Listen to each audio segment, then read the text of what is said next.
They tossed a rusty key onto the table, laughing that the abandoned parking lot was my empire, while my sister celebrated her new seaside mansion. I left with my dignity crushed, but they made a fatal error. Beneath that cracked concrete lay a secret worth over $2 billion. As I turned that trash into gold, I bought the very house they lived in to teach them a final lesson about family. My name is Richard Garcia. If you looked at my hands on that Tuesday afternoon, you would have seen a map of my life etched in grease calluses and motor oil. I was 32 years old, and I had spent the better part of the last decade underneath the chassis of classic American muscle cars at Ironclad Customs. The air in the shop was thick with the smell of gasoline and burnt rubber, a scent that most people found nauseating, but one that I considered the perfume of honest work. I was tightening the lug nuts on a restored '67 Shelby GT, my forearm muscles burning with a familiar, pleasant ache. This was my world. It was loud, it was dirty, and it made sense. A bolt only fits one way. An engine runs or it does not. There is no pretense in mechanics, unlike the family I was unfortunately born into. My phone buzzed violently against the metal workbench, rattling a tray of washers. I wiped my hands on a rag that was already black with grime and checked the screen. It was my mother.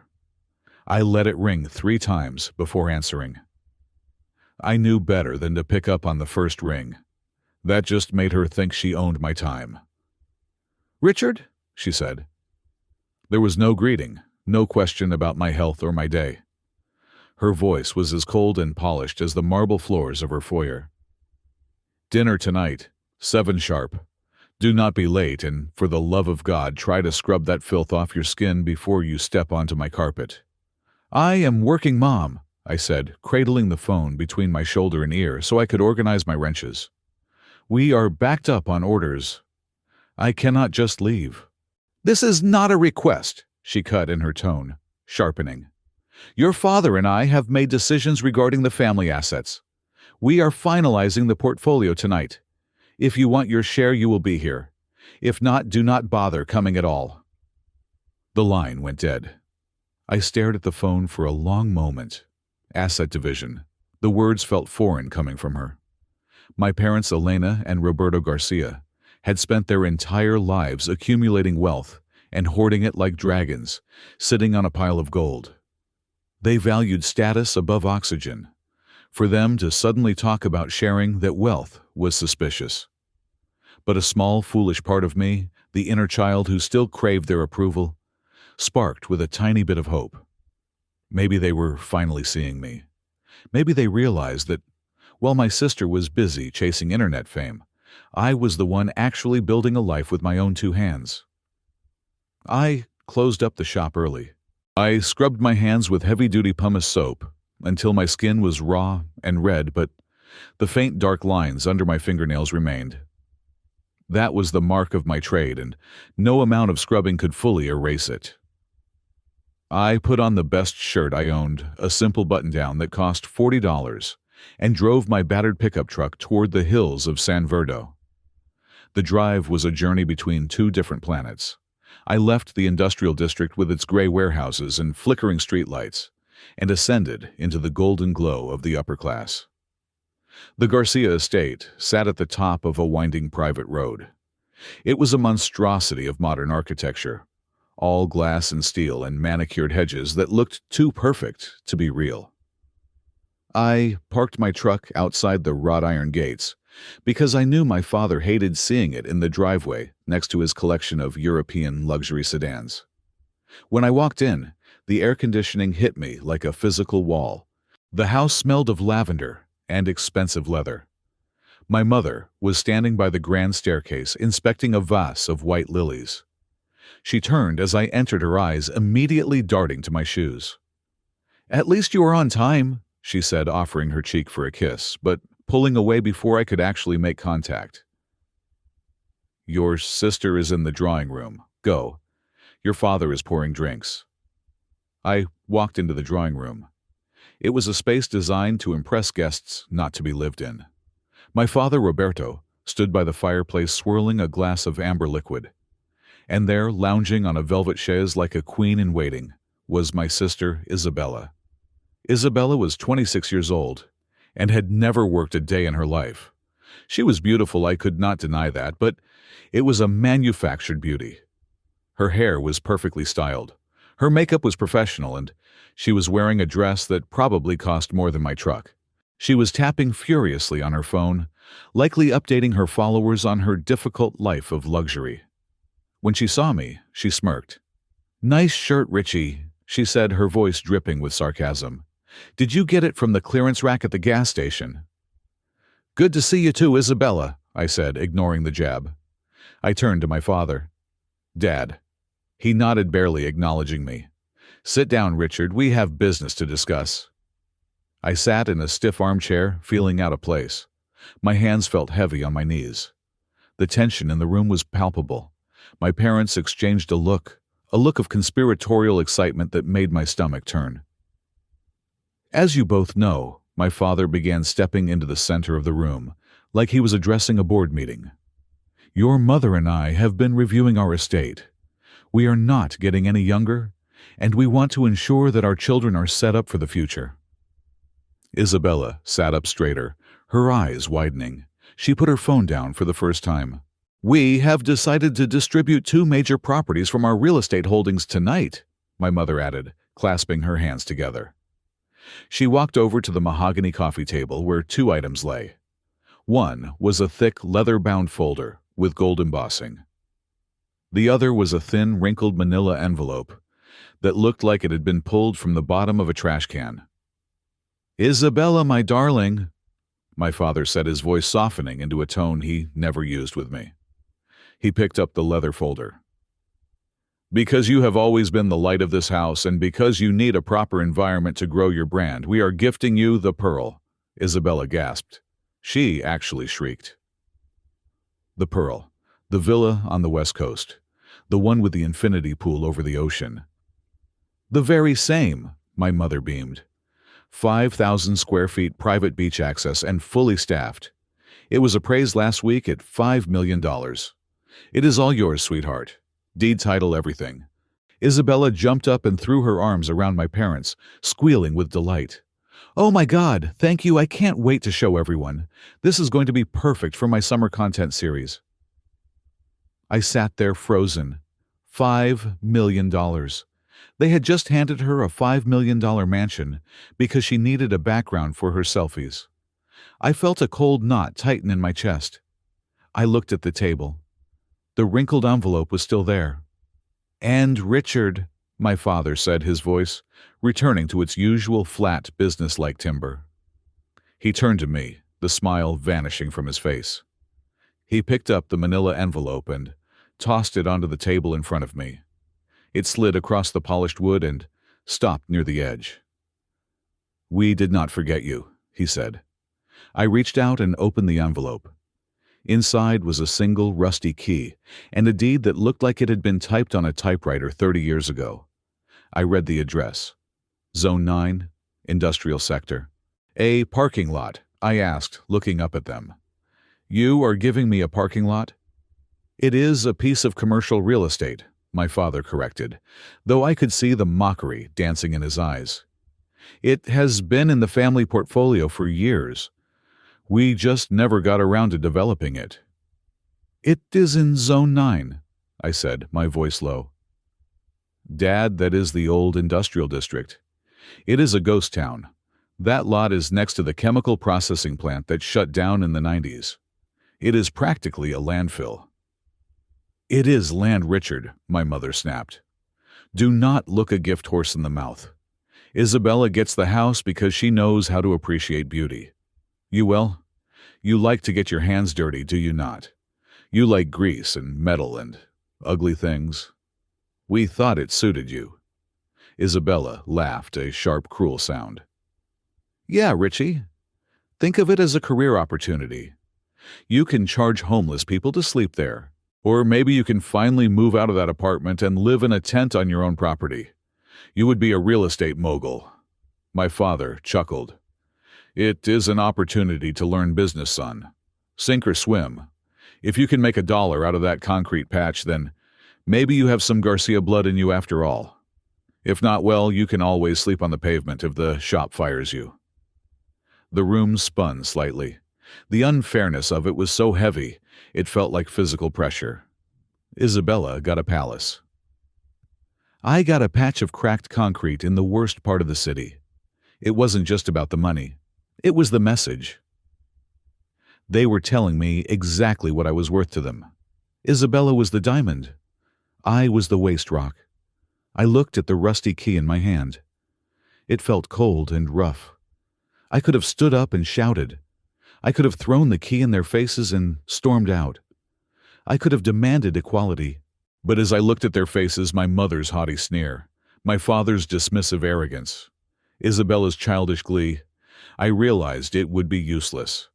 They wanted me to get angry. They wanted me to make a scene so they could call me ungrateful and cut me off completely. I took a deep breath, inhaling the scent of lavender and money, and let it out slowly. I picked up the pen lying on the table. "Where do I sign?" I asked quietly. My father looked almost disappointed that I wasn't fighting. He pointed to the dotted line on the transfer documents. "Right there, and there." I signed my name. Richard Garcia. The letters were steady, sharp, and deliberate. I folded the papers and placed them back in the envelope. I put the rusty key in my pocket. "Thank you," I said, standing up. "See," my mother said to my father. "I told you he would take it. He has no ambition to ask for more." I looked her straight in the eye. For the first time in my life, I didn't feel intimidated by her. I felt nothing but a cold, hard clarity. "I said thank you," I repeated, my voice steady as steel. "Thank you for showing me exactly what my value is in your eyes. I will not forget this kindness." Isabella rolled her eyes. "So dramatic. Just go fix a car or something, Richard." "Enjoy the villa, Isabella," I said. "I hope the foundation is stronger than it looks." I turned and walked out. I didn't look back. I heard them laughing as I reached the front door, the sound of champagne glasses clinking together. They were celebrating their generosity. They were celebrating getting rid of the black sheep. I walked out into the cool night air. The stars were hidden behind the city smog, but the lights of San Verdo glittered below me. I climbed into my truck and slammed the door. The engine roared to life, a rough, powerful sound that I had tuned myself. They thought they had given me trash. They thought they had played a hilarious joke on the mechanic's son. As I shifted into gear and drove down the winding driveway, leaving the mansion in my rearview mirror, I didn't feel defeated. I felt dangerous. I touched the pocket where the key lay. Zone 9, a parking lot, a wasteland. "Fine," I whispered to the empty cab of my truck. "You want me to be a scavenger? I will be the best scavenger this city has ever seen." I didn't know it yet, but that rusty key was heavier than it looked. It wasn't just a key to a parking lot. It was the key to their destruction and the ignition switch to a future they could not even comprehend. I drove toward the darkness of the industrial zone, leaving the light of their world behind me forever. The fire had been lit. Now it was time to burn. The morning sun did not shine on Zone 9. It merely illuminated the smog. I steered my truck off the main highway and onto a cracked asphalt road that looked like it had been shelled by artillery. This was the armpit of San Verdo, a district of rusted warehouses, abandoned factories, and silence so heavy it felt oppressive. I pulled up to the address listed on the deed, cut the engine, and just sat there for a moment, staring through the windshield. If my parents had slapped me across the face, it would have been less insulting than this view. The chain-link fence that was supposed to secure the perimeter had been slashed open in at least a dozen places. Through the gaps, I could see mounds of garbage that had been illegal dumped over the years. Old tires, rotting mattresses, and bags of unidentifiable sludge formed jagged hills across the property. In the far corner, the skeletal remains of a burnt-out sedan sat on rims that had long since rusted into the ground. I stepped out of the truck, my boots crunching on broken glass. The smell hit me instantly. It was a cocktail of stagnant water, industrial chemical runoff, and human waste. I walked through one of the holes in the fence.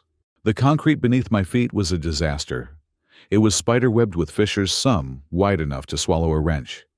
Weeds the size of small trees were bursting through the cracks, reclaiming the land for nature. I kicked an empty plastic bottle and watched it skitter across the gray surface. This was my inheritance. This was my empire. I pulled my phone out, ready to call a commercial real estate broker I knew vaguely from the shop. I wanted to dump this place for whatever cash I could get. $5,000. $10,000. Anything to wash my hands of the Garcia family joke. But as I scrolled through my contacts, my thumb hovered over the call button. I looked around again. Something bothered me. Not the trash, but the layout. I walked to the center of the lot. It was huge, nearly 3 acres of flat open space. In a city as dense as San Verdo, open space was a unicorn. Why had this stayed empty since the 80s? I went back to my truck and dug into the glove box. I had an obsession with old maps. It was a quirk that came with restoring vintage cars. You needed to know where things used to be to find the parts you needed.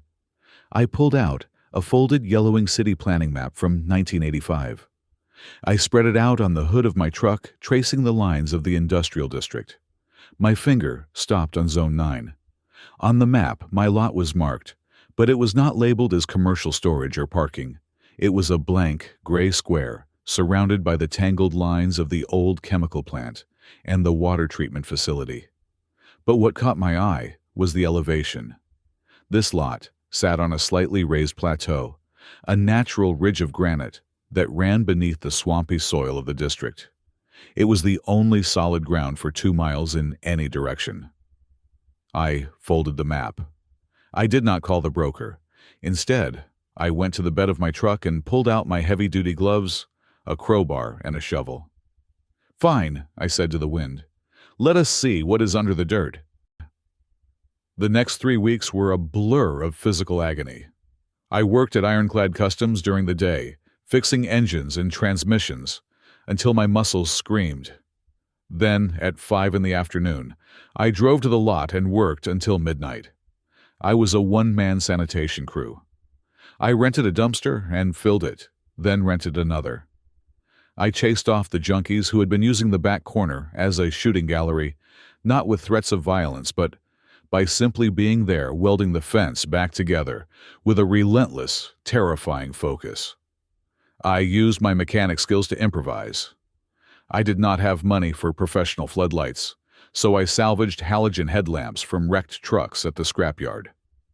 I wired them to a series of deep-cycle marine batteries. I had restored, mounting them on poles I fabricated from scrap pipes. When I flipped the switch for the first time, the lot was bathed in a harsh white light that sent the rats scurrying for the shadows. It was during the second week that things got strange. I was digging a trench near the northern perimeter. I wanted to see if the old water main was still active so I could hook up a hose. The ground was hard, a mixture of clay and rocky fill. I was about 4 feet down, sweating through my shirt despite the cool night air, when my shovel hit something that did not sound like rock. It was a dull, metallic thud. I slowed down, scraping away the dirt with a trowel. It wasn't a pipe. It was a casing. A flat black metal plate about 2 feet wide. I followed it. It ran the entire length of the trench. I grabbed a wire brush and scrubbed the surface. There were no markings, no serial numbers, just smooth, high-grade alloy that showed zero signs of rust, despite being buried in damp soil for decades. Curiosity replaced my fatigue. I grabbed the pickaxe and dug deeper alongside the casing. Beneath the metal plate, I found a bundle of cables. But these were not standard copper telephone lines or power cables. They were thick, shielded conduits wrapped in a material that looked like Kevlar. I carefully cut into the outer sheath of one of the smaller lines. Inside, I saw the distinctive glint of glass. Fiber optics. But the strand count was insane. A normal commercial fiber line might have 48 or 96 strands. This thing was packed with hundreds, maybe thousands of hair-thin glass filaments. "What on earth?" I muttered. I sat back on my heels, wiping sweat from my forehead. This kind of infrastructure did not belong in a derelict parking lot. This was the kind of cabling you saw in data centers or military bases. I kept digging. 10 feet further down the line, I hit a junction box. It was a massive concrete cube with a heavy steel hatch. Next to it was a series of valves labeled with pressure warnings. I recognized the valve type from high-performance hydraulic systems, but these were industrial scale. They were cooling lines, high-pressure liquid cooling. Why would a parking lot need a cooling system and enough bandwidth to run the Pentagon? I needed a second opinion. I pulled out my phone and called Marcus. Marcus and I went back to trade school.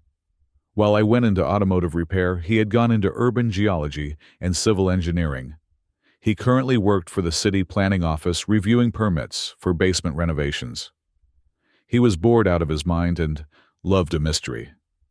"It is midnight, Richard," Marcus groaned when he answered. "I found something," I said. "Bring your scanner, the ground-penetrating one, and bring beer." Marcus arrived 40 minutes later in his hatchback. He looked at the cleared lot, the improvised lighting system, and the trench I had dug. "You really are cleaning this dump up," he said, handing me a cold can of lager. "So what is the ghost story?" I pointed to the trench. Marcus climbed down, his skepticism evident. But when he saw the cables, he went silent.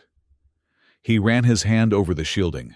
He opened his equipment case and pulled out a handheld scanner. He waved it over the trench, then walked in a grid pattern across the entire lot, his eyes glued to the small screen. He didn't say a word for 20 minutes. When he finally came back to where I was standing, he looked pale. "Do not dig any deeper," Marcus said, his voice low. "Why is it dangerous?" "No." Marcus shook his head. "It is odd. Richard, there is a grid under here. It is not just that cable. The entire lot is sitting on top of a reinforced concrete lattice. It looks like a foundation for a skyscraper, but it is underground. And those cooling lines, they connect to the main aquifer, but they bypass the city filtration system entirely." "What does it mean?" I asked. "It means," Marcus said, taking a long drink of beer, "that whoever built this did not want anyone to know it was here. This is not on any city blueprint I have ever seen. It is ghost infrastructure. My advice, bury it. Cover it up. If the city inspectors see this, they will tie you up in red tape for 10 years. I took his advice. We filled the trench back up that night. But the knowledge sat in my mind like a splinter. I wasn't just sitting on dirt. I was sitting on top of a machine. However, I had bills to pay. I could not eat mystery cables. I needed revenue. With the lot cleared and the lights working, I put my plan into action. I printed flyers and went to the truck stops on the interstate highway just outside the city limits. Truckers were suffering. The city had banned heavy rigs from street parking, and the commercial depots charged extortionate rates. I offered a simple deal, the Garcia Safe Zone, $20 a night. Fenced, lit, and watched by a mechanic who could fix your air brakes while you slept. The first night, I had 3 trucks. The drivers were suspicious, eyeing my DIY floodlights and the patched fence. But when they woke up the next morning with their cargo untouched, and their catalytic converters still attached, word spread. By the end of the month, the lot was at 50% capacity. I had rows of 18-wheelers and high-end logistics containers parked in neat lines. I was making money. Not the pearl money, but enough to quit Ironclad Customs. To save every penny for improvements, I did something extreme. I bought a used 40-foot shipping container for $2,000. I cut windows into the side with a plasma torch, insulated the walls, and installed a basic shower and kitchenette. I moved out of my apartment and into the container right there in the middle of the lot. My parents lived in a mansion with 12 bedrooms. I lived in a steel box, surrounded by diesel fumes. And yet, for the first time in my life, I felt like a king. I would sit on the roof of my container at night, drinking coffee, watching the red taillights of the trucks maneuver into their slots. I was building something real. I installed cameras everywhere. I didn't trust security firms, so I built the system myself, using high-definition webcams and a server I cobbled together from spare parts. I wired motion sensors to the perimeter fence. If a squirrel sneezed near the gate, I knew about it. 6 months passed. The Garcia Safe Zone became a legend in the trucking community. I was known as the buffer zone for high-value cargo coming into the port. I was tired, dirty, and lonely, but my bank account was growing. I had almost forgotten about the cables buried beneath my feet. Then the phone call came. It was a Tuesday afternoon, gray and drizzling. I was welding a hinge on the main gate. My phone buzzed in my pocket. It was Marcus. "Richard," he said. His voice was different. He wasn't bored or sarcastic. He sounded terrified. "Are you at the lot?" "Yeah, where else would I be?" "Listen to me carefully," Marcus said, and I could hear him hyperventilating slightly. I was digging through the deep archives, the paper records, the stuff they never digitized because it was classified under the National Infrastructure Protection Act of 1990. "Marcus, slow down. What are you talking about?" "I found it, Richard. I found the original survey for your lot." I stopped welding. The rain hissed against the hot metal. "And it is not a parking lot," Marcus whispered. "Richard, you are sitting on the spine axis." "What?" "The spine axis. It is the only geographical point in San Verdo where the tectonic stability is rated for 0 vibration. That fiber line you found, that is the trunk line for the entire West Coast Intercontinental Data Bridge. And those cooling valves, they were installed for a project that got mothballed in the 90s. But Richard, listen to me. The Energy Commission just reactivated the project file this morning. I saw the alert pop up on the secure server." "English, Marcus," I snapped. "What does this mean?" "It means," Marcus stammered, "that your dirt is the only place they can build the new quantum energy substation. They cannot build it anywhere else because of the vibration requirements. That trash your parents gave you. It is the literal plug socket for the future of the entire city. And Richard, the file says they have a budget for land acquisition that starts with a B." The phone almost slipped from my greasy hand. I looked down at the cracked concrete, at the weeds I had fought so hard to kill. The rain was washing away the dust, revealing the gray surface that everyone had spit on. I asked, my voice barely a whisper. "As in billion?" "Yes," Marcus breathed. "And they do not know you own it yet, but they will find out soon." I hung up the phone. The rain soaked through my shirt, but I didn't feel the cold. I looked at the rusted gate I had just fixed. I looked at my container home. I looked at the empire of dirt I had inherited. My parents had given me a grave, but they had forgotten to check what was buried in it. The rain stopped, but the revelation that I was standing on a gold mine did not wash away. Marcus had given me the code to a nuclear weapon, but I knew that if I detonated it now, the explosion would consume me too. If I sold the land immediately to the Energy Commission, my parents would sniff out the money trail within a week. They would claim I had cheated them. They would drag me into court arguing that they had not known the true value of the gift, and with their lawyers they might even win. I needed to be undeniable. I needed to own this land not just on paper, but in practice. I needed to build a fortress so strong that when the truth finally came out, no one could take it from me. I decided not to sell. Not yet. Instead, I decided to scale. The next morning I drove my battered truck back to the place where I had spent 10 years of my life, Ironclad Customs. I wasn't there to punch a time clock. I was there to see Frank, the owner. Frank was a man made of cigar smoke and bad attitude, but he respected hustle. I walked into his office, placed a business plan on his grease-stained desk, and looked him in the eye. "I need $50,000, I said flatly. Frank laughed, a sound like a car engine trying to start in winter. "You quit on me 3 weeks ago, Garcia. Now you want a loan. What for that garbage dump your daddy gave you?" "It is not a dump," I said, tapping the paper. "It is the future of logistics in San Verdo. I have the land, I have the location, I have the skills. But I need capital to pave the entrance, upgrade the security grid, and install industrial power hookups. You lend me the $50,000. I will pay you back $75,000 in 6 months. If I default, you get the land." Frank stopped laughing. He knew the land value alone, even as a dump, was worth enough to cover his risk. He chewed on his cigar, looking at me with new eyes. He saw the change. The hesitation was gone. 6 months, Frank grunted, opening his safe. 1 day late and I own you. With the cash in hand, I went to work. I did not sleep. I became a ghost haunting my own property. My first move was to leverage the secret I had discovered. I couldn't legally tap into the main data trunk line without alerting the authorities. But I found a workaround. The junction box I had uncovered had a service port for testing. I hired a freelance network engineer, a guy who used to work for the city and knew how to keep his mouth shut. We installed a localized repeater. Suddenly, the Garcia Safe Zone didn't just have lights. It had the fastest internet connection in the state. I rebranded. I painted over the parking sign and put up a new one, GSZ Tech and Logistics Hub. My value proposition was simple, but devastatingly effective for the trucking industry.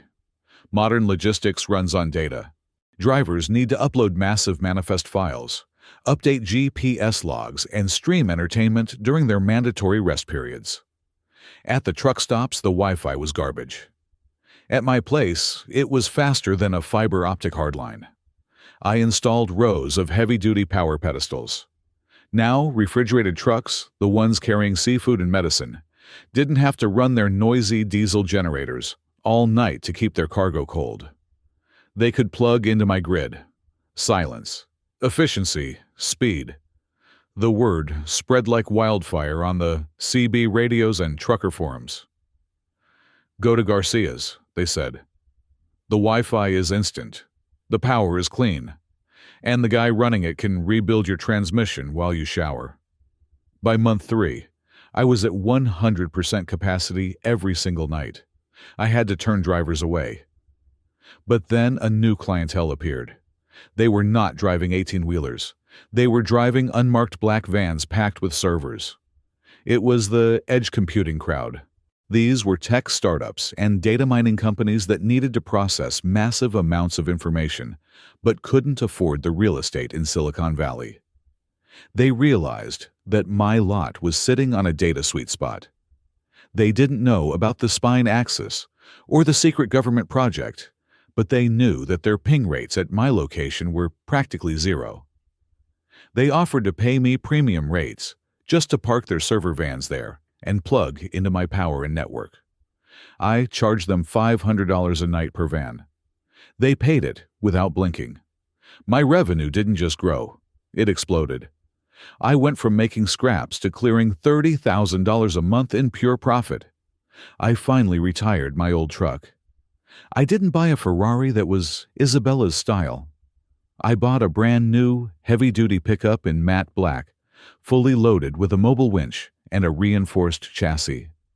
It was a working man's luxury. I bought tailored shirts. I got a haircut at a salon instead of a barber shop. But I stayed in the container. I kept my head down. To the outside world, I was just a guy running a successful parking lot. No one knew I was sitting on the trigger of a $2 billion deal. While I was building my empire from mud and wire, my sister was finding out that a palace is just a prison with nicer wallpaper. The Pearl was a magnificent beast, but beasts need to be fed. My parents had given Isabella the house, but they hadn't given her the income to sustain it. They assumed she would marry rich or become a supermodel. Neither happened. The property taxes on a $5 million coastal villa arrived in the mail. The bill was nearly $60,000 for the year. Isabella stared at the paper, her manicured hands shaking. She didn't have $60,000. She didn't even have 6,000. Then the salt air began its work. The beautiful iron gates started to rust. The infinity pool pump failed, turning the crystal blue water into a green swamp. The roof developed a leak during the storm season, ruining the hand-painted wallpaper in the master suite. Isabella did what she always did. She pretended. She took out high-interest personal loans to pay for landscapers and pool boys so she could keep taking photos for Instagram. She captioned them, "Living my best life and grateful," while her credit score plummeted into the double digits. She lied to our parents. Every time they called, she told them the house was perfect, that her modeling career was taking off, that she was dating a venture capitalist. In reality, she was dating a club promoter who was using her house for parties and leaving her with the cleanup bill. The pressure was building. She was drowning in a golden ocean, gasping for air, waiting for a lifeline. Instead of a lifeline, she got a newspaper article. It was a Sunday morning. The San Verdo Business Journal ran a feature story on the revitalization of the industrial district. The journalist had come to interview me a week prior. I had been careful. I didn't mention the secret cables. I talked about hard work vision and the dignity of blue-collar service. The headline read, "From Rubble to Riches, the Mystery Mechanic Turning Zone, 9 into a Gold Mine." Below the headline was a half-page photograph. It was me. I was standing in front of my container office, arms crossed, wearing my new work boots and a fitted black shirt. Behind me, a line of gleaming high-tech trucks stretched into the distance. I looked strong. I looked capable. I looked like a man who owned his world. The article estimated my annual revenue at $500,000 and growing. It called me a visionary and praised my grit. Isabella was sitting on her patio, wrapped in a designer blanket to hide the fact that she couldn't afford to turn on the heating system. She was scrolling through her phone when the digital edition of the paper popped up. She froze. She zoomed in on the photo. She looked at my face, the brother she had mocked, the brother she had told to sleep on the pavement. She looked at the revenue estimate. $500,000. A scream built up in her throat, a sound of pure, unadulterated envy. She threw her phone across the patio. It shattered against the marble railing, but she didn't care. "He stole it," she hissed to the empty air. "He tricked us. That dirty little rat tricked us." She scrambled inside, ignoring the pile of unpaid bills on the counter, and grabbed the landline. Her fingers trembled as she dialed our mother's number. "Mom," Isabella shrieked the moment the line connected. "You need to see the paper. Now Richard didn't just get a parking lot. He scammed us. He is making millions, Mom, millions, and he is laughing at us." On the other end of the line, I could imagine my mother stiffening, her greed activating like a shark, smelling blood in the water. "Calm down, Isabella," my mother said, her voice dropping to that dangerous icy tone. "Tell me exactly what you saw." The war had been cold for 6 months, but as Isabella poured poison into my mother's ear, the temperature began to rise. They were coming for me. I could feel it. But they didn't know that the man they were coming to rob was no longer the boy who had signed their papers with his head bowed. I was the king of the concrete now, and I was ready for a siege. The polished steel door of my office container did not have a doorbell. It did not need one. The people who came to see me were usually truck drivers with delivery schedules, or network engineers with server logs, and they knew to radio ahead. So when a heavy rhythmic pounding echoed through the insulated walls on a Tuesday afternoon, I knew it wasn't a client. Clients respected the process. Only one group of people I knew believed that doors were merely suggestions and that schedules existed only for other lesser mortals. I swiveled my leather executive chair around, minimizing the live feed of the security grid on my 3 curved monitors. I took a sip of lukewarm black coffee and pressed the button under my desk that unlocked the magnetic seal. "Come in," I said, my voice projecting just enough to be heard through the metal. The door swung open, revealing the gray, drizzling sky of San Verdo, and framed against it were 3 silhouettes that I had hoped never to see on this property again. My mother, Elena, stepped in first, clutching a designer handbag to her chest, as if she were entering a biological hazard zone. My father, Roberto, followed, adjusting the cuffs of his Italian suit, looking around with a mixture of disgust and predatory curiosity. And trailing behind them, looking like a thundercloud wrapped in silk, was Isabella. The office was not what they expected. When they last saw me, I was signing papers for a wasteland. Now they were standing in a climate-controlled command center. The floor was covered in industrial-grade hardwood. The lighting was soft and amber, recessed into the ceiling. The air smelled of expensive espresso and ozone from the server racks humming in the back room. "Well," my mother said, her eyes darting around the room, pricing everything she saw. She ran a gloved finger over the edge of my mahogany desk. "This is surprising. I did not know trash collection paid so well." "It is logistics, Mother," I said, not standing up.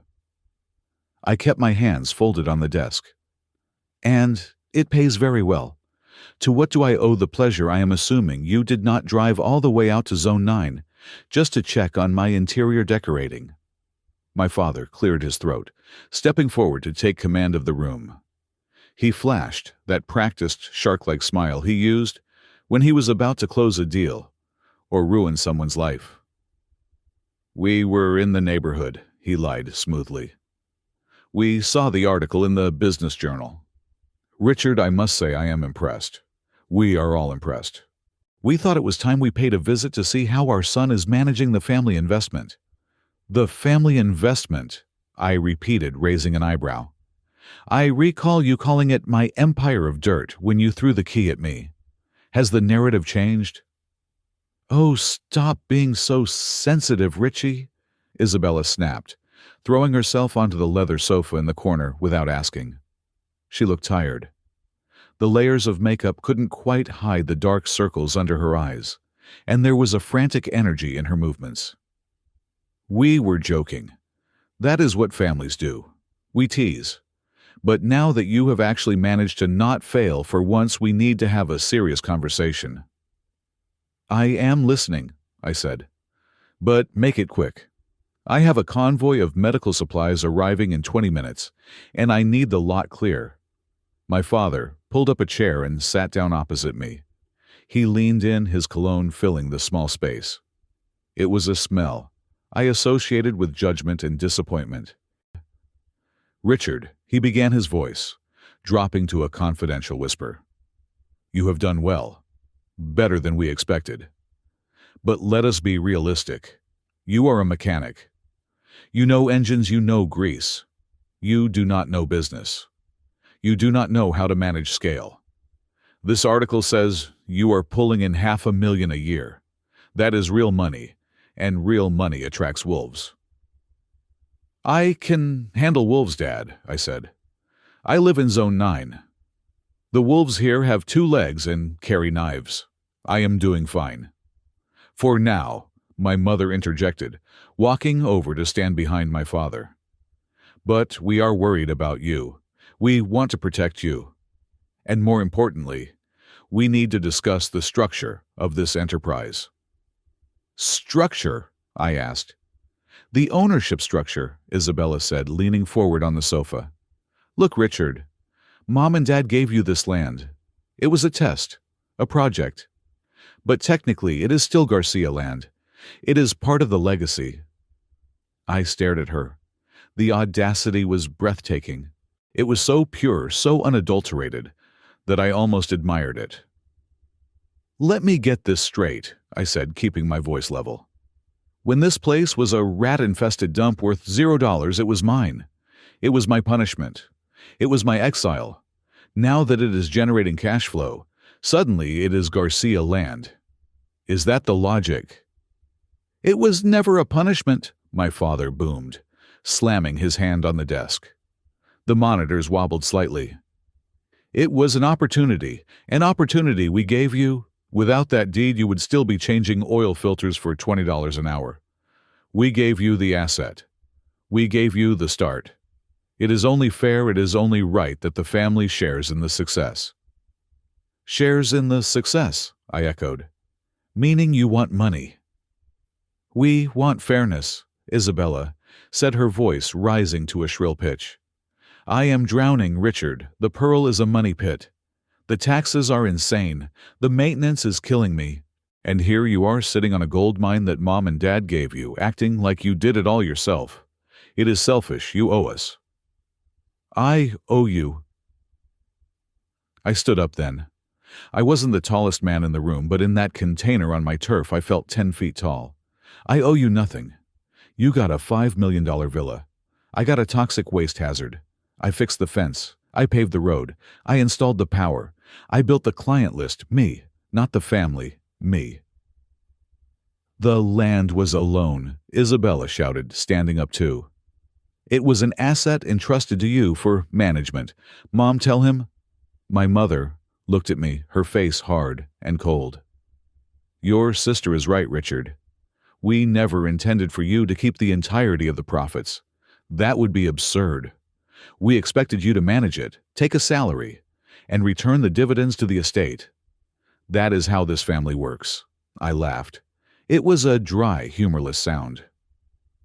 I opened the top drawer of my desk and pulled out a thick, laminated document.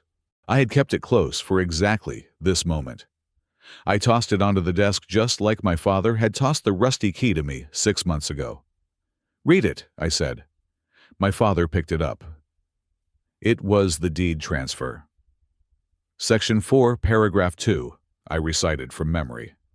The grantors Roberto and Elena Garcia hereby transfer all rights, title, and interest in the property known as Zone 9 Lot 42 to the grantee Richard Garcia in perpetuity as a gift free and clear of all liens, encumbrances, and future claims. I leaned over the desk. It says gift, Dad. It says free and clear. It does not say loan. It does not say trust. It does not say management contract. It says it is mine. Every square inch of cracked concrete, every weed, and every single dollar that comes through that gate. It is mine. My father's face turned a shade of red I had rarely seen. He threw the document back onto the desk. You ungrateful little wretch, he spat. You think a piece of paper matters. We are your parents. We made you.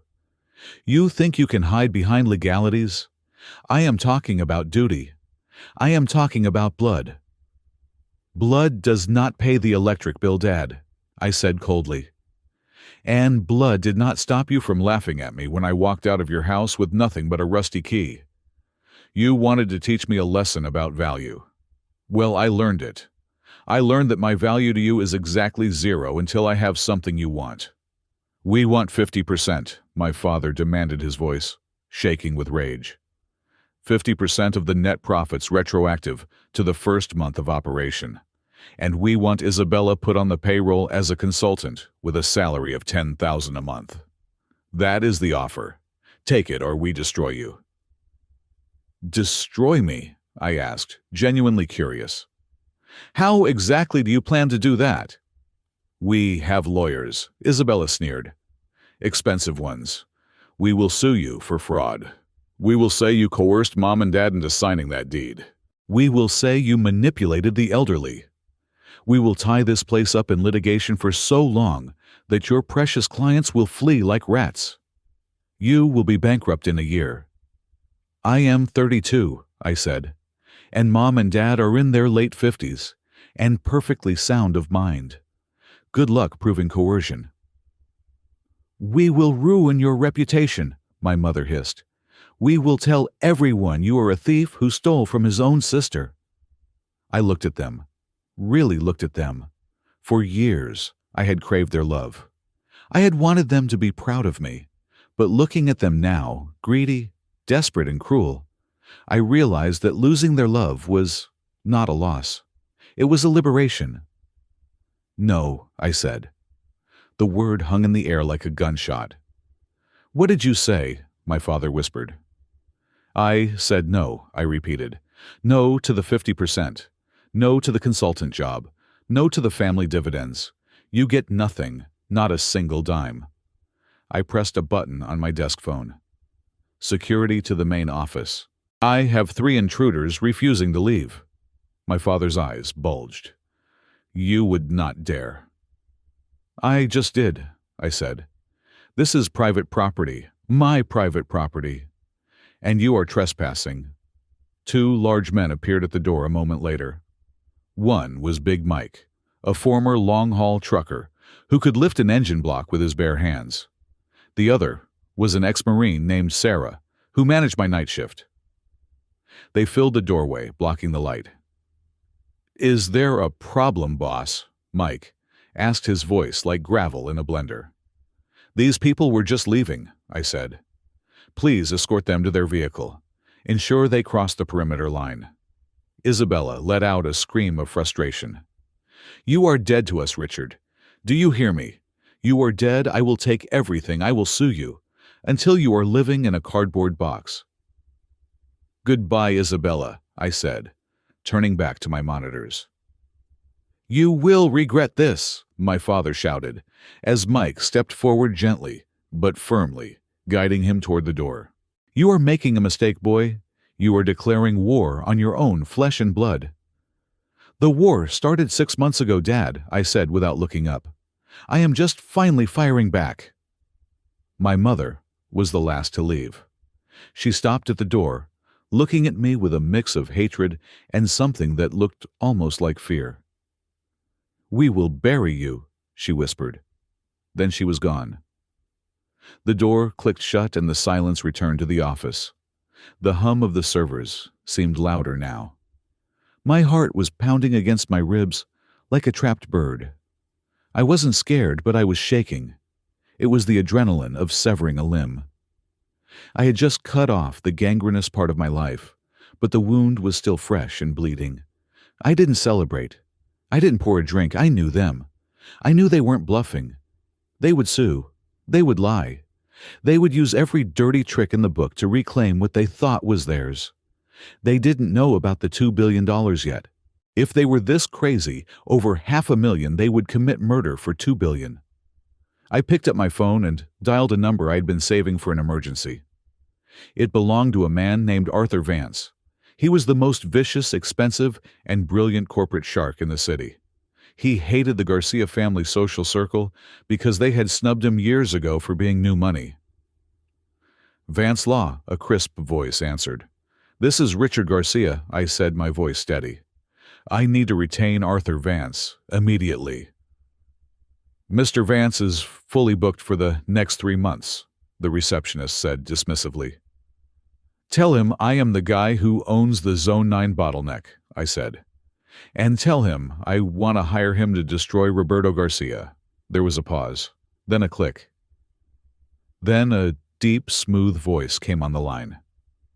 Mr. Garcia, Arthur Vance said. I have been hearing interesting things about your parking lot. How can I help you make your father cry? I am going to send you a file, I said. I need you to prepare for a siege. They are coming for my land. I need you to make sure they break their teeth when they bite. I love a challenge, Vance purred. Bring money. I have money, I said, looking at the safe in the corner where I kept the cash reserves. And pretty soon I am going to have more money than God. Let us get to work. I hung up. Outside, the rain had started again. I watched on the monitor as my parents' luxury sedan sped away, splashing mud onto its pristine white paint. They were gone, but the storm was just beginning. I took a deep breath, readying myself. Let them come. I was dug in and I wasn't moving an inch. The silence that followed my family's departure was not a peace treaty. It was the deep, pressurized calm before a hurricane. I knew they would not let the humiliation stand. My father was a man who believed that dignity was a finite resource, and I had just stolen all of his. They would come for me, and they would not play fair. The first wave was bureaucratic. They hired a law firm known as Sterling and Finch. These were not the kind of lawyers who argued in courtrooms. They were the kind who strangled businesses with paperwork until they suffocated. 3 days after the confrontation, A courier served me with a cease and desist order, claiming that my operation violated zoning ordinances from 1974. They claimed my container office was an illegal dwelling. They claimed my fence was 6 inches too high. I sent the paperwork to Arthur Vance. He laughed on the phone and told me to use it as coasters. He filed a countersuit for harassment within the hour. But the lawyers were just a distraction. The real attack came from the city. It was a Thursday morning when the inspector from the Department of Environmental Quality rolled up to the gate. He was a small, sweaty man with a clipboard and a sneer that suggested he had already decided I was guilty. He told me they had received an anonymous tip about massive chemical leakage into the groundwater. "We have reports of unauthorized disposal of antifreeze and hydraulic fluid," he said, tapping his pen against the clipboard. "I am going to need to shut this site down pending a full soil analysis. That could take 6 months. 6 months of closure would bankrupt me. My clients would find other routes. The momentum I had built would vanish." I did not panic. I invited him inside. I walked him through the lot. I showed him the triple-line drainage system I had installed during the first month. I showed him the recycling contracts I had signed with the city's own waste management partners. I showed him the soil samples I had taken independently and had certified by a third-party lab just 2 weeks prior. The inspector looked at my logs. He looked at the pristine concrete. He looked at the complete lack of oil stains. He looked disappointed. "Everything seems to be in order," he muttered, clearly unhappy that he would not be able to report a violation to whoever had pulled his strings. "Tell the person who called you that they need to update their information," I said, leaning against the gate. "This isn't a dump anymore. It is a fortress." He left. I had won the skirmish, but I knew the war was escalating. If legal threats and regulatory harassment didn't work, they would resort to something cruder. 2 nights later, the violence arrived. It was 2 in the morning. A heavy fog had rolled in off the bay, blanketing Zone 9 in a thick gray mist. I was awake in my container, monitoring the server load for a new client who was running a massive data migration. The screens flickered with streams of green code. Then a motion sensor on the south perimeter tripped. I didn't turn on the floodlights immediately. I swiveled my chair to the security console and pulled up camera 4.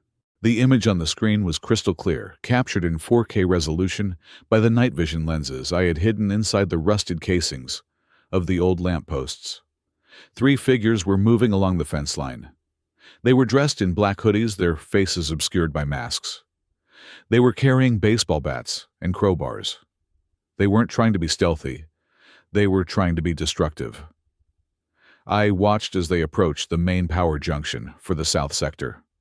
One of them swung a bat and smashed the control panel. Sparks flew. A row of lights flickered and died. "Amateurs," I whispered. They moved deeper into the lot. They approached a parked 18-wheeler. The driver, an older man named Miller, who had been hauling freight for 40 years, was asleep in the cab. One of the thugs began smashing the truck's headlights. Another started slashing the tires. Miller woke up. I saw the cab light turn on. He opened the door, shouting. The third thug stepped forward and brandished a crowbar, shouting something back. I saw Miller recoil, slamming his door and locking it. They were terrorizing my clients. That was the line. I reached for the phone to call the police, but then I stopped. If I called the cops, they would file a report. It would be an investigation against unknown assailants. My parents would deny everything. Isabella would laugh. The police would take weeks to do nothing, and my clients would feel unsafe. I needed leverage. I needed a face. I zoomed in with the camera.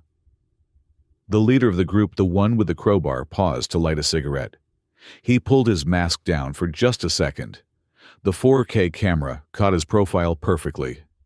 High cheekbones, a distinct neck tattoo of a barcode, and a smug, arrogant expression. I hit the capture button. I ran the face through a social media search algorithm I had licensed from one of my tech clients. It took 30 seconds. The face popped up on Instagram. His name was Tyler Reed. He was a 24-year-old club promoter and aspiring DJ. And in his most recent photo, posted 6 hours ago, he was arm in arm with Isabella Garcia at a VIP table in downtown San Verdo. The caption read, "Ride or die with my queen." "Got you," I said. I didn't call the cops. I put on my dark jacket, grabbed a heavy wrench, just in case, and slipped out the back door of the container. I didn't confront them in the lot. That would be messy. Instead, I triggered the silent alarm that flooded the specific sector they were in, with blinding strobe lights and a deafening siren. The thugs panicked. They scrambled over the fence and ran into the night thinking the police were seconds away. They were wrong. The police weren't coming. I was coming. The next evening, Tyler Reed was taking a smoke break in the alley behind the Velvet Room, the club where he worked. He was leaning against a dumpster, scrolling through his phone, probably waiting for Isabella to text him back. He didn't hear me approach. I moved with the quiet precision of a man who had learned to walk on broken glass without making a sound. "Hello, Tyler," I said. He jumped, dropping his phone. He spun around, trying to look tough, but his eyes were wide with fear. "Who are you? What do you want?" "I am the guy whose lights you smashed last night," I said, stepping into the halo of the street lamp. "And I am the guy who has your face in 4K resolution, threatening a 60-year-old truck driver with a crowbar." Tyler tried to bluff. "I do not know what you are talking about, man. You got the wrong guy." I held up my tablet. I played the video. I zoomed in on his face. I paused it, right where the tattoo was visible. Then I swiped to the next image, his Instagram photo with my sister. "Assault with a deadly weapon," I listed calmly. "Destruction of private property, trespassing, gang activity. In this state, that is a mandatory 5 years in prison. You are pretty, Tyler. You will not do well in prison." Tyler started to shake. "Look, man, it was just a prank. We were just messing around." "Who sent you?" I asked. "Nobody, it was just—" "I am going to ask you one time," I interrupted, my voice dropping to a whisper that was far scarier than a shout. "If you lie to me, I send this video to the police captain who happens to be a friend of mine. If you tell me the truth, maybe I forget I saw you." Tyler crumbled. He was a weak man who played at being tough. He looked around nervously, then whispered, "It was Isabella. She told me to do it." "She told you to smash some lights?" I asked. "No," Tyler said, tears forming in his eyes. "She wanted us to burn it. She gave me lighter fluid. She said if I torched the office container, she would pay off my car loan. But I got scared, man. I could not do it. That is why we just smashed the lights. I swear, arson. My own sister wanted to burn me alive in my sleep." I felt a coldness spread through my chest that had nothing to do with the night air. It was the final death of any lingering affection I had for her. "I want you to say that again," I said, holding up my phone to record. "Start with, 'My name is Tyler Reed, and Isabella Garcia hired me to commit arson.'" He sang like a bird. He gave me everything, dates, times, promises of payment. When he was done, he looked at me with pleading eyes. "You said you would let me go," he whimpered. "I said I would forget I saw you," I corrected. "And I will. But if you ever come within 1 mile of my property again, or if you ever tell Isabella we had this conversation, this video goes to the district attorney. Now run." He ran. While I was hunting down her henchmen, Isabella was fighting her own war, and she was losing. The lifestyle she projected on social media was collapsing. Her credit cards were maxed out. The bank had frozen her accounts that morning after a failed payment on her luxury lease. She was at the family mansion crying into a silk pillowcase. My parents were pacing the living room. The stress was aging them. My father's hair seemed grayer than it had been a week ago. "We have to help her, Roberto," my mother sobbed. "She is our little girl. The bank is going to repossess the Jaguar tomorrow if we do not wire the funds." "We are bleeding cash, Elena," my father shouted. The legal fees to fight Richard are astronomical. The liquidity is low. Sell the blue-chip portfolio, my mother said. The retirement stocks. Just enough to cover her debts and pay the retainer for the new lawyers. Once we get the land back from Richard, we will be rich again. It is just a temporary bridge. My father hesitated. Those stocks were their safety net. But his pride and his blind indulgence of Isabella won out. He nodded. Fine. I will call the broker in the morning. We will sell the portfolio. They were liquidating their future to fund a war they had already lost. The next morning, a courier arrived at the front gate of the Garcia mansion. He carried a small black box wrapped in a red ribbon. The housekeeper signed for it and brought it to the breakfast table where my parents and Isabella were sitting in a gloomy silence. It is addressed to all of you, the housekeeper said. Isabella grabbed it. Maybe it is a settlement offer. Maybe he gave up. She tore open the box. Inside there was no money, no deed. Just a single silver USB drive and a note card embossed with the logo of G&Z Logistics. My father plugged the USB drive into his laptop. He turned the volume up. The voice of Tyler Reed filled the dining room. It was shaky, terrified, and crystal clear. My name is Tyler Reed, and Isabella Garcia hired me to commit arson. She told me to burn down the container office at Zone 9. She said she wanted to smoke the rat out. She offered to pay me $10,000. Isabella's face went white. She dropped her coffee cup. It shattered on the floor, staining the expensive rug, but no one moved. My mother gasped, covering her mouth with her hand. My father stared at the laptop, his mouth opening and closing like a fish out of water. They had raised a spoiled brat, but they had not realized they had raised a criminal. Attempted arson was a felony. It carried a prison sentence of 10 to 20 years. The recording ended. Then, a text file opened automatically on the screen. It contained a single line of text written by me. I have the original. The police do not have it yet. Call off the lawyers, call off the inspectors, call off the dogs. If I see one more scratch on my fence, Isabella goes to prison. This is your only warning. Next time I will not be so lenient. Isabella burst into hysterical tears. He is bluffing. He wouldn't put his own sister in jail. My father slammed the laptop shut. He looked at his daughter with a horror he had never shown before. He finally saw her. Not the princess, but the liability. He is not bluffing, my father whispered, his voice trembling with fear.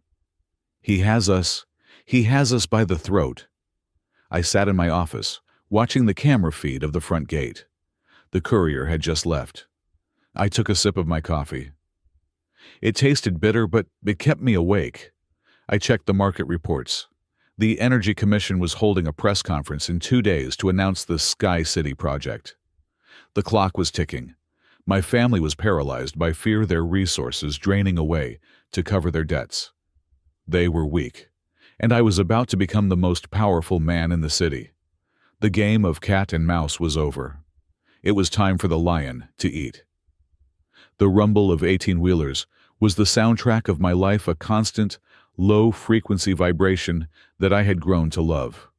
But on a Wednesday morning, that rhythm was broken by a sound that did not belong in Zone 9. It was the purr of a 12-cylinder engine, smooth and silent as a predator stalking through tall grass. I looked up from my clipboard near the gate. A black limousine, longer than some of the shipping containers I stored, was navigating the cracked asphalt of the industrial road. It moved with an arrogant slowness, its polished black paint reflecting the gray sky and the rusted skeletons of the nearby warehouses. It stopped exactly 3 feet from my boots. The driver's door opened, and a man in a chauffeur's uniform stepped out to open the rear passenger door. 2 men and a woman emerged. They were not lawyers. Lawyers wore gray suits and looked tired. These people wore bespoke navy wool that cost more than my first car, and they radiated a terrifying kind of competence. They looked like they bought countries for breakfast. I recognized the logo on the lapel pin of the woman leading the group. It was a stylized silver A that formed the shape of a lightning bolt. Ether Dynamics. They were one of the largest technology conglomerates on the planet, a company that specialized in everything from aerospace defense to quantum computing. "Mr. Garcia," the woman said. She did not ask, she stated. She extended a hand that felt like cold marble. "I am Victoria Sterling, Senior Vice President of Land Acquisition for Ether Dynamics. We need to talk." "I do not have any parking spots for limos," I said, keeping my expression neutral. "But for $50, I will make an exception." She did not smile. "We are not here to park, Mr. Garcia. We are here to buy." I led them into my container office. It was a strange sight to see these titans of industry sitting on the same leather sofa where my sister had thrown a tantrum just days before. Victoria wasted no time. She placed a sleek silver briefcase on my desk and tapped the surface. A holographic projection sprang to life in the air between us. It was a map of San Verdo, but it looked different. The industrial district, the place everyone called a wasteland, was glowing with golden light. Hovering above the ground, anchored by massive pillars that looked like crystalline spires, was a city. It was a floating metropolis of glass curves, hanging gardens, and drone highways. It looked like something out of a science fiction movie. "This," Victoria said, her eyes, reflecting the blue light of the hologram, "is Sky City. It is the most ambitious urban development project in human history. A carbon-neutral, self-sustaining habitat, elevated 500 feet above the smog layer. It will house 50,000 of the world's brightest minds. It is a sanctuary. It is the future." I stared at the floating city. It was beautiful. And then I noticed the anchor points. The massive pillars that held the entire structure up were not placed randomly. They converged on a single central hub, my parking lot. "You have been buying the surrounding warehouses for 10 years, I realized aloud. The shell companies. The anonymous LLCs, that was you." "Correct," Victoria said. "We own 99% of the land required for the foundation. We have spent $4 billion acquiring the rights to the airspace and the ground beneath Zone 9. But we have a problem." She pointed to the red square in the center of the hologram. "My lot." "You are sitting on the bottleneck," she said. "We cannot build Sky City without the central anchor. And we cannot place the central anchor anywhere else because of the geological stability required for the quantum stabilizers." "The spine axis," I said. Victoria raised an eyebrow, genuinely surprised. "You have done your homework, yes. The spine axis. Your lot sits on a unique granite formation that connects directly to the planetary crust with zero vibrational variance. It is the only place in the state stable enough to support the core tower." She swiped the hologram away and looked at me with intense, predatory focus. Furthermore, the man next to her added, "The fiber optic trunk line you discovered is the only hard line capable of handling the petabytes of data. Sky City will generate every second. That cooling system you found. It was built by a defunct military project in the 80s. To replicate it today would cost $3 billion and take 5 years of environmental permitting. You own the plug, Mr. Garcia, and we need to plug in." The silence in the room was heavy. I leaned back in my chair. Marcus was right. I wasn't holding a pair of twos. I was holding a royal flush. "So," I said, lacing my fingers together, "you need my dirt." "We are prepared to make you a very generous offer," Victoria said. She opened the briefcase. Inside was a single sheet of paper. She slid it across the desk. I looked at the number. $100 million. My heart hammered against my ribs like a trapped bird. $100 million. It was more money than I could spend in 10 lifetimes. It was enough to buy an island. It was enough to never work another day. It was enough to make my parents choke on their own regret. 100 million, Victoria said softly. Cash, closing in 48 hours.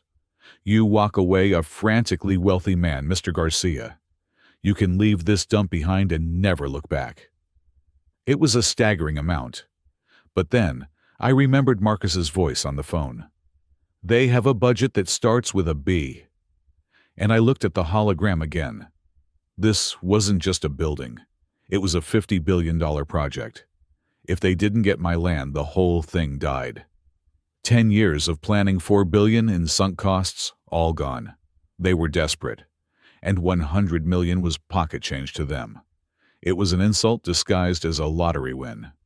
I picked up the paper, folded it neatly into a paper airplane, and sailed it back across the desk. It landed in Victoria's lap. No, I said. The room temperature seemed to drop 10 degrees. Excuse me, Victoria asked, her voice sharp. Mr. Garcia, that is $100 million for a contaminated parking lot. Do not be greedy. It is not a parking lot, I said, leaning forward. It is the foundation of your $50 billion dream. Without my land, Sky City is just a drawing on a computer. You are not paying for the dirt, Victoria. You are paying for the 10 years you will lose if I say no. You are paying to save your careers. We can use eminent domain, the second man threatened. We have the city council in our pocket. We can seize the land. Try it, I countered. I have Arthur Vance on retainer. He will tie you up in court for 7 years. Can your investors wait 7 years? Can your technology stay relevant that long? Or will ether dynamics collapse because you tried to save a few pennies? Victoria stood up. We will not be extorted. We will look for alternative sites. There are no alternative sites, I said calmly. You said it yourself. The spine axis is unique. And if you walk out that door, I am going to make a phone call. To whom? She sneered. To Waste Management Solutions, I lied. It was a bluff, but a calculated one. I have been talking to them about a joint venture. They want to build a high-capacity medical waste incinerator on my lot. Imagine that, Victoria. Sky City, the jewel of the future, floating directly above a smokestack, belching burning medical waste 24 hours a day. Think about the marketing brochures. Luxury living with a scent of burning plastic. Victoria's face went pale. The feng shui, the air quality, the image, an incinerator, would kill their project faster than a lawsuit. You would not, she whispered. I am a businessman. I shrugged. I sell to the highest bidder. Waste Management offered me a steady income. You offered me an insult. We will be in touch, she hissed. They left. The limo sped away, less arrogant this time. For the next 3 days, my phone did not ring. I sat in my container, sweating. Had I overplayed my hand? Had I pushed them too far? 100 million was life-changing. If they walked away, I would be left with a parking lot and a story about how I almost became a tycoon. Marcus came over on the second night. He was pacing the floor of my office, drinking beer nervously. You are insane, Marcus said. You turned down 100 million, Richard, take the money. What if they assassinate you? These are corporate spooks. They will not kill me, I said, though I checked the locks twice. They are businessmen. Killing creates liability. Buying is cleaner. They are just crunching the numbers. They are seeing how much pain they can tolerate. On the 4th day, the limo returned. This time, only Victoria came in. She looked tired. Her perfect hair was slightly out of place. She carried a different briefcase. You are a difficult man, Richard, she said, dropping the formalities. She sat down and didn't offer a handshake. I am a man who knows what he has, I replied. The incinerator, she said. Was that real? Does it matter? I asked. She sighed, a long, weary exhale. No, it does not matter because we cannot take the risk. The board held an emergency meeting last night. We ran the projections. If we delay Sky City by even 2 years, we lose the market advantage to our competitors in China. We need the groundbreaking ceremony to happen next month." She opened the briefcase. She pulled out a thick contract bound in blue leather. "This is our final offer," Victoria said. "There is no negotiation. There is no wiggle room. You take this or we cancel the project, and I personally spend the rest of my life ensuring you never get a building permit for so much as a doghouse. Do you understand?" I looked at the number on the front page. I blinked. I had to read it 3 times to make sure my brain wasn't hallucinating. $2.4 billion. It wasn't just for the land. The contract specified the purchase of the subterranean infrastructure and the perpetual air rights extending into the stratosphere. $2.4 billion. It was a number that didn't feel real. It was a GDP of a small nation. It was power. It was absolute, unshakable freedom. "There is a condition," Victoria said, watching my hands tremble slightly as I held the pen. "Complete confidentiality. You cannot breathe a word of this to anyone until the official press launch of Sky City in 30 days. If word leaks out that we paid this much for a parking lot, our stock price will fluctuate wildly before the launch. You sign a non-disclosure agreement. If you break it, we claw back every cent." 30 days, I said, my voice sounding distant to my own ears. "I can be quiet for 30 days. "Sign it," she said. I signed. Richard Garcia. The ink flowed smoothly onto the paper. With a few strokes of a pen, the mechanic from the wrong side of the tracks became one of the wealthiest men in the country. "Congratulations," Victoria said, snapping the binder shut. "The funds will be wired to your offshore trust accounts within 24 hours. Welcome to the club, Mr. Garcia." She left. I sat alone in the container. The hum of the servers was still there. The smell of stale coffee was still there. But the world had changed. The gravity had shifted. I wasn't just Richard anymore. I was a titan. I didn't scream. I didn't jump. I just leaned back in my chair and looked at the ceiling, thinking about the rusty key my father had thrown at me. "Thanks, Dad," I thought. Best gift ever. While I was silently becoming a billionaire, the Garcia family was experiencing a very different kind of financial event. At the exact moment I signed the contract, a sheriff's deputy was walking up the driveway of the Pearl. He wasn't driving a limo. He was driving a patrol car with a cage in the back. Isabella was in the living room, trying to sell her designer handbags online to raise quick cash. She heard the doorbell and froze. She looked through the peephole and saw the badge. She didn't open the door.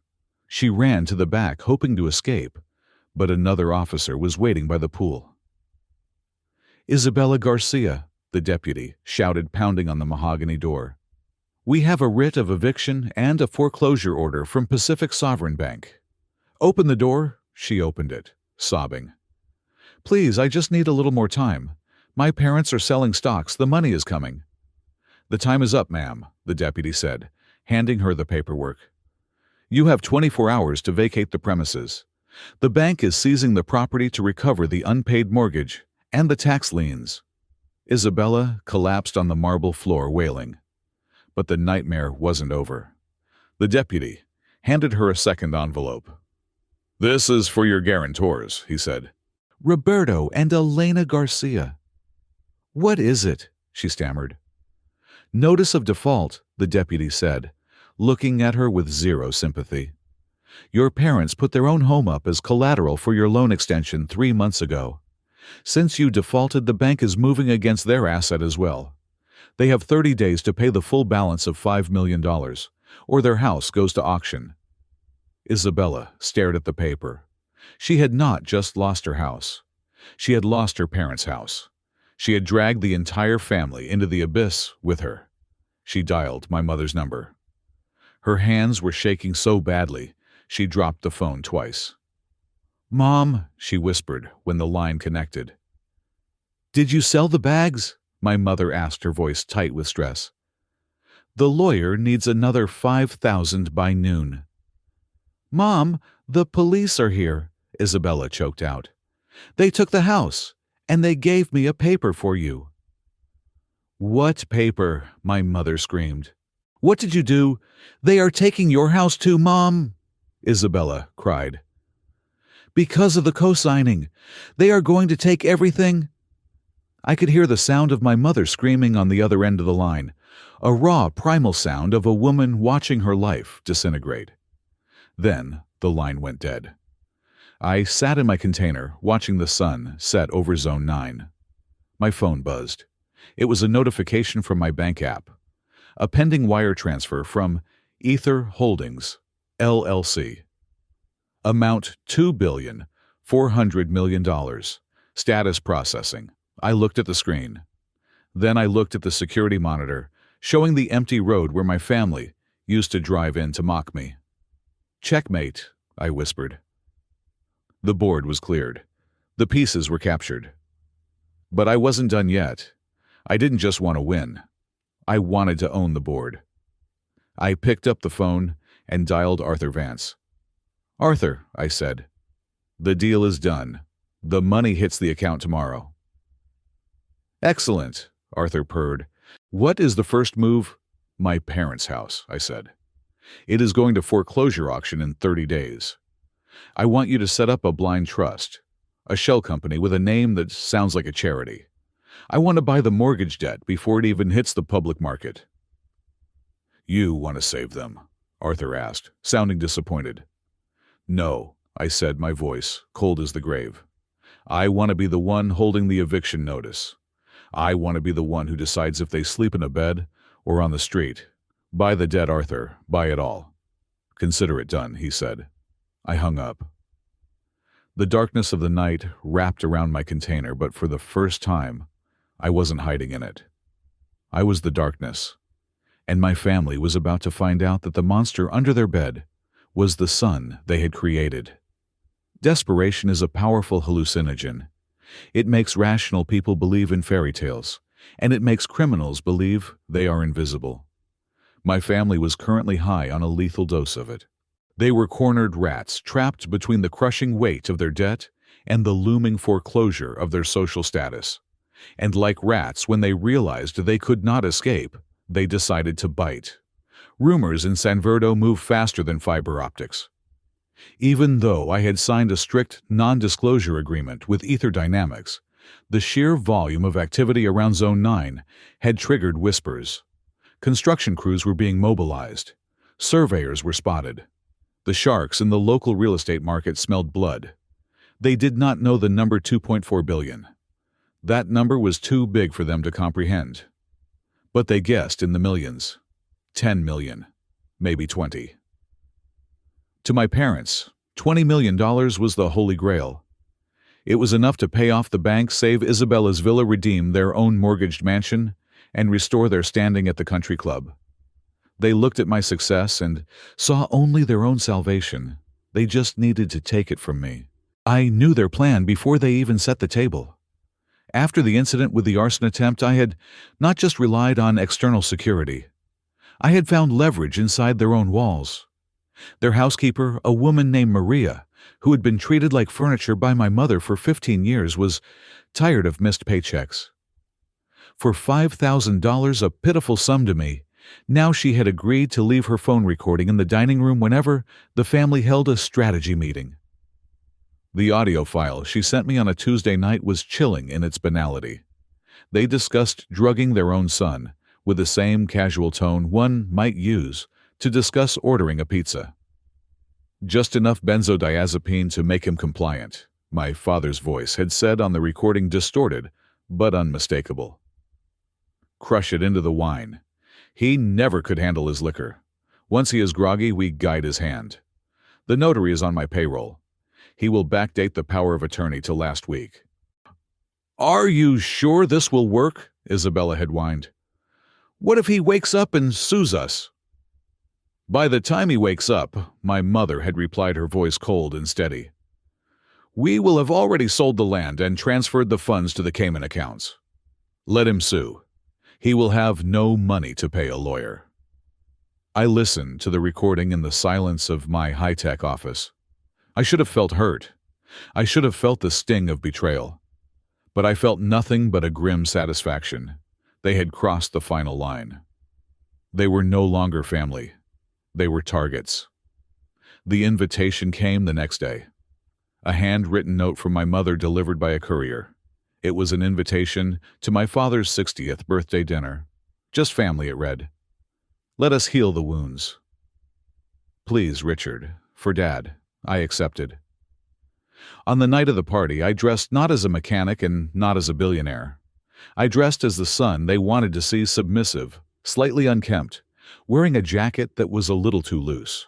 But underneath the jacket I was wired for war. I pinned a miniature camera, disguised as a lapel button, to my collar. It was connected via a secure cellular link to a cloud server. I checked the connection. The feed was live. Check 1, 2, I whispered. Audio clear. Video clear. A voice crackled in my earbud. It was the lead officer of a private security detail I had hired. They were former federal agents, expensive and invisible. They were currently parked in an unmarked van just outside the Garcia estate gates. Move in on my signal, I said.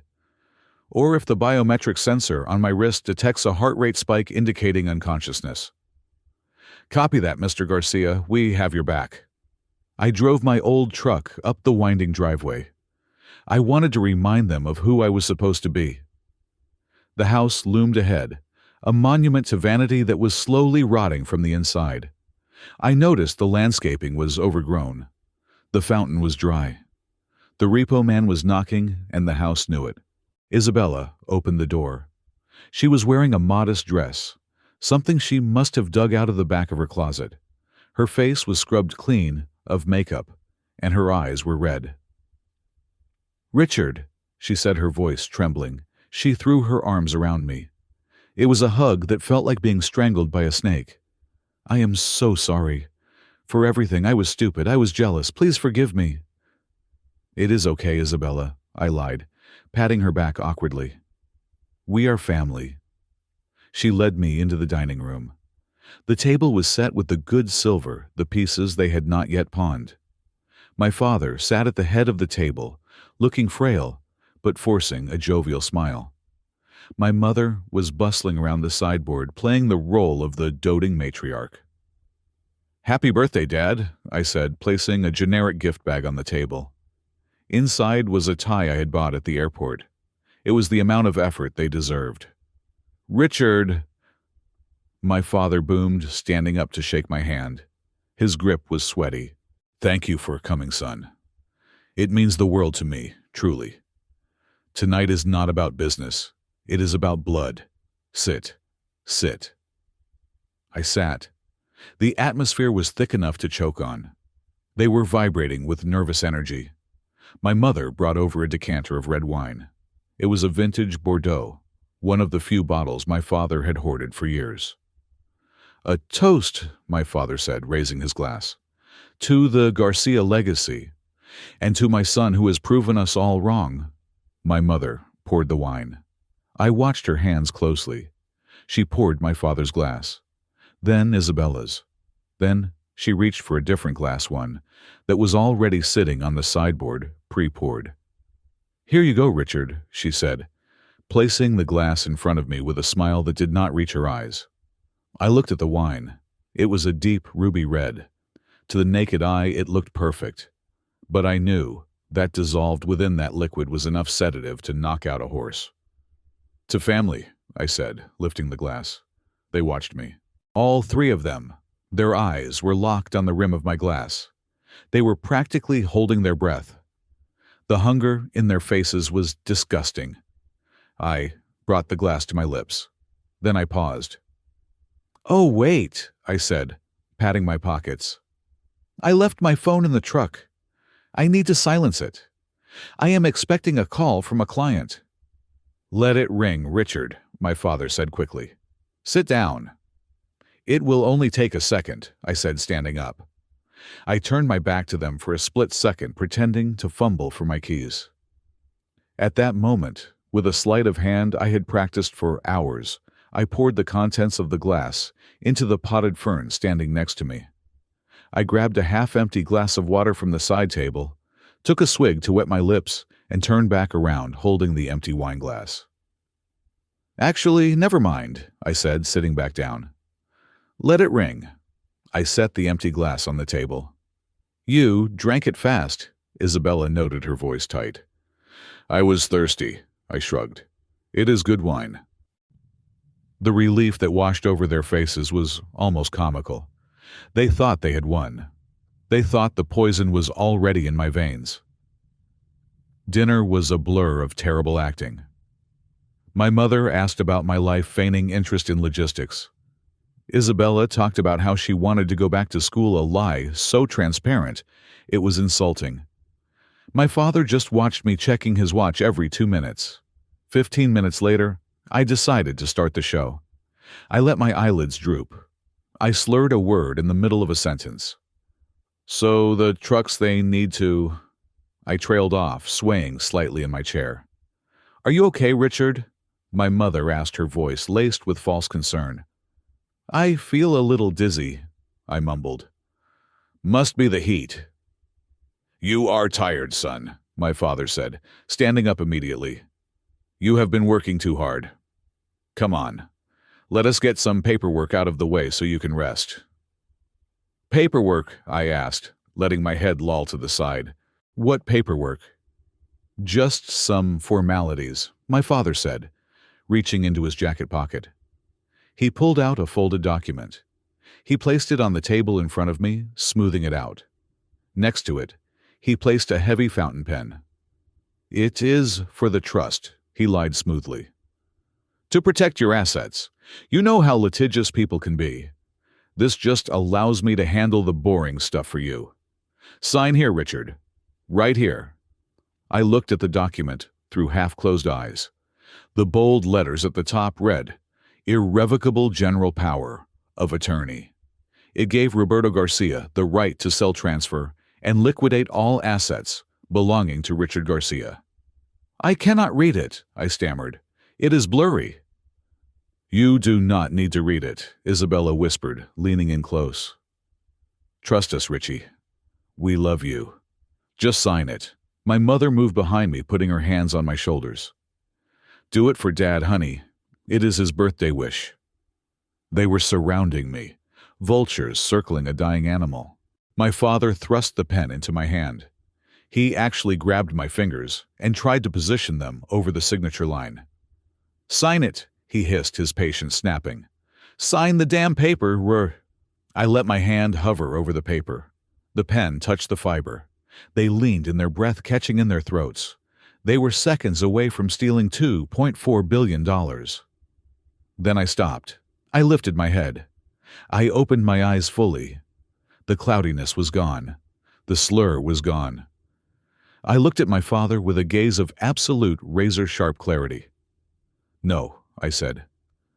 The silence that followed was deafening. My father froze. "What?" he whispered. I said no. I repeated, my voice steady and cold. "And by the way, that fern is going to die. Benzodiazepines are terrible for plants." My father's face went from confusion to horror in a heartbeat. He looked at the empty glass, then at the fern, then back at me. You are not drugged." I finished his sentence. "No, I am not. But you are in a lot of trouble." I stood up. I picked up the wine glass, the one I was supposed to have drunk from, and hurled it against the wall. It shattered with a violent crash, sending shards of crystal flying across the room. "You tried to poison me," I said, my voice rising. "On your birthday. In your own house. You tried to drug your own son to steal a parking lot." "It was for your own good," my mother shrieked, dropping the act entirely. "You are incompetent. You would lose it all. We are saving the family." "There is no family," I shouted back. "There is just a group of parasites trying to suck the life out of anything they touch." My father lunged for the paper, trying to hide it. "Give me that!" I snatched the document away before he could touch it. I held it up to the button on my lapel. "Did you get a clear shot of that?" I asked the air. "Crystal clear, Mr. Garcia," the voice in my earbud replied. "We have the document, the admission of the drug, and the coercion on tape. The police are en route. ETA 2 minutes. Who are you talking to? Isabella screamed, backing away. I pulled out my phone. I turned the screen toward them. It showed a live video feed. The viewer count was small, just 3 people. But those 3 people mattered. Meet Arthur Vance, I said, pointing to the first icon. My lawyer. Meet Captain Miller of the San Verdo Police Department. I pointed to the second. And meet the district attorney. You live-streamed this? My father gasped, sinking into his chair. He looked like he was having a stroke. His face was gray. Every second, I said. Attempted grand larceny, conspiracy to commit fraud, administering a controlled substance without consent, kidnapping. Shall I go on? Isabella fell to her knees. She didn't cry this time. She just stared at the floor catatonic. She knew it was over. There was no way to spin this. There was no Instagram filter for a felony charge. My mother looked at me with pure hatred. I gave birth to you. And today, I said, buttoning my jacket, I am returning the favor. I am giving you the consequences of your actions. Sirens began to wail in the distance. Blue and red lights flashed through the sheer curtains of the dining room window. The cavalry had arrived. Richard, please, my father begged, tears streaming down his face. It was a pathetic sight. We are your parents. Do not let them take us. We are old. We will die in prison. You should have thought of that before you tried to drug me, I said. You wanted the land. You wanted the money. Well, congratulations. You are going to be famous. The trial of the Garcia family is going to be the biggest show in town. I walked to the door. I didn't look back at the table. I didn't look back at the shattered glass.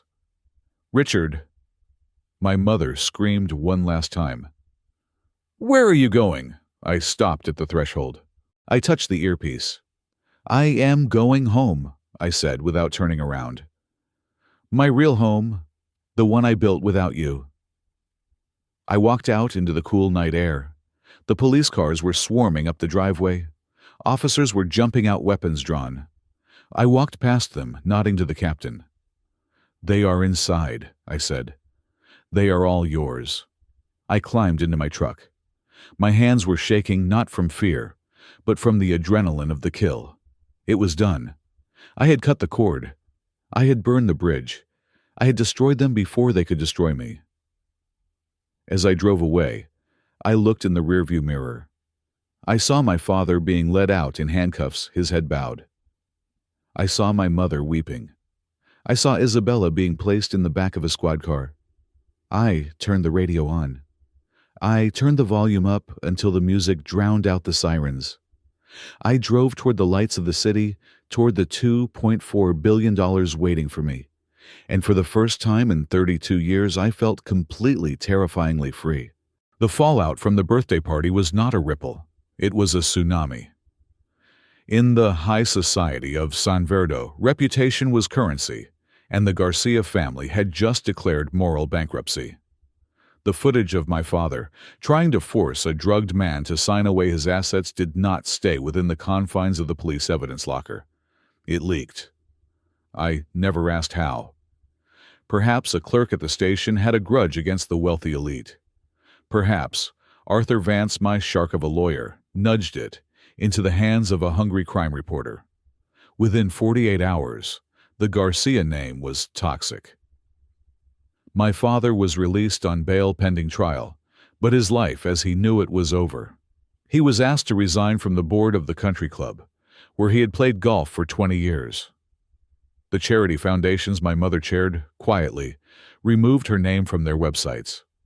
Their friends, people who had drunk their wine and eaten their food for decades, suddenly stopped answering their phones. They were pariahs. They were radioactive. I watched it all from a distance, like a man watching a demolition derby through a telescope. I had blocked their numbers on my phone. The log showed 342 blocked calls in the first week. They left voicemails that I never listened to. I simply deleted them one by one, erasing their voices from my life, just as they had tried to erase my future. While their world was collapsing, mine was expanding at the speed of light. The deal with Ether Dynamics closed on a Friday morning. I sat in the office of a private bank in the financial district, a place so exclusive, it did not have a sign on the door. The transfer was confirmed. $2.4 billion. It is a number that the human brain struggles to comprehend. It is not just money, it is gravity. It warps the reality around you. When I walked out of that bank, the air felt different. The pavement felt different. I was no longer Richard the mechanic. I was Richard the institution. I did not go back to the shipping container. I moved into the penthouse of the Obsidian Tower, the tallest residential building in the city. It cost me $35 million paid in cash. It had floor-to-ceiling windows that offered a 360-degree view of San Verdo. From my balcony, I could see the tiny gray square of Zone 9 in the distance, crawling with Ether construction crews. I could also see the hills where my parents lived, shrouded in fog. I started building my own firm, Rug Ventures. I hired the best analysts, the hungriest traders, and the sharpest legal minds. My goal was not just to hoard wealth, but to grow it. I wanted to build an empire that would cast a shadow so long my family would never be able to step out of it. But while I was ascending to the clouds, Isabella was hitting the pavement, literally. The bank did not wait for the trial. The foreclosure on the Pearl was executed with ruthless efficiency. I heard the details from Marcus, who had a cousin in the sheriff's department. It happened on a Tuesday. The deputies arrived at 8 in the morning. They gave Isabella 15 minutes to gather her personal effects. She didn't pack essentials. She packed designer shoes, handbags, and jewelry, screaming at the officers the entire time. She threatened to call the mayor. She threatened to call the governor. The deputies just stood there impassive, checking their watches. When the 15 minutes were up, they physically escorted her out. She stood on the curb, surrounded by piles of luggage, watching as a locksmith changed the tumblers on the front door. The house, her identity, her pride, her weapon against me was gone. She had nowhere to go. Her friends had abandoned her the moment the scandal broke. Her boyfriend Tyler was long gone, having fled the state to avoid testifying against her. She had to do the one thing she swore she would never do. She called a taxi and directed it to our parents' house. But that sanctuary was crumbling too. My parents were living in a nightmare of their own making. The guarantee they had signed for Isabella's villa was a noose around their necks. The bank demanded immediate repayment of the $5 million balance. My parents did not have $5 million. They didn't even have $500,000. They were living in a mansion that was effectively owned by the bank. Every ring of the doorbell made them jump. Every letter in the mail was a threat. And now they had Isabella back not as a successful daughter, but as a weeping, broken dependent who blamed them for everything. The atmosphere in that house must have been poisonous. I can only imagine the arguments, the screaming matches, the recriminations. They were 3 drowning people fighting over a life raft that had already deflated. Then came the night of the crash. It was 3 weeks after the eviction. Isabella had spent the day drinking.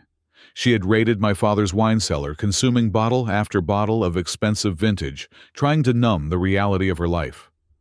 By midnight, she was blind drunk and consumed by a rage that bordered on madness. She blamed me. In her twisted mind, I was the villain. I was the one who had stolen her inheritance. I was the one who had humiliated her. She decided she was going to confront me. She wanted to hurt me. She took the keys to my mother's sedan, the last car they had not yet sold, and drove out of the estate. She didn't know I lived in the Obsidian Tower. In her drunken haze, she drove to the only place she associated with me, Zone 9. She sped down the highway, swerving across lanes, a guided missile of alcohol and hate. She reached the industrial district at 1 in the morning. But Zone 9 was no longer my scrapyard. It was a fortress owned by Ether Dynamics. The gate I had welded together from scrap metal was gone. In its place was a reinforced titanium barrier guarded by a private paramilitary security force. Isabella didn't stop. She floored the accelerator. She thought she could smash through the gate drive into the lot and do what burn it scream at me. It didn't matter. She just wanted to crash. The sedan hit the titanium barrier at 60 miles per hour. The impact was horrific. The front of the car crumpled like a tin can. The airbags deployed, saving her life, but the force of the collision knocked her unconscious instantly. The Ether security team didn't panic. They didn't call a tow truck. They called the police. I received the call from Captain Miller at 2 in the morning.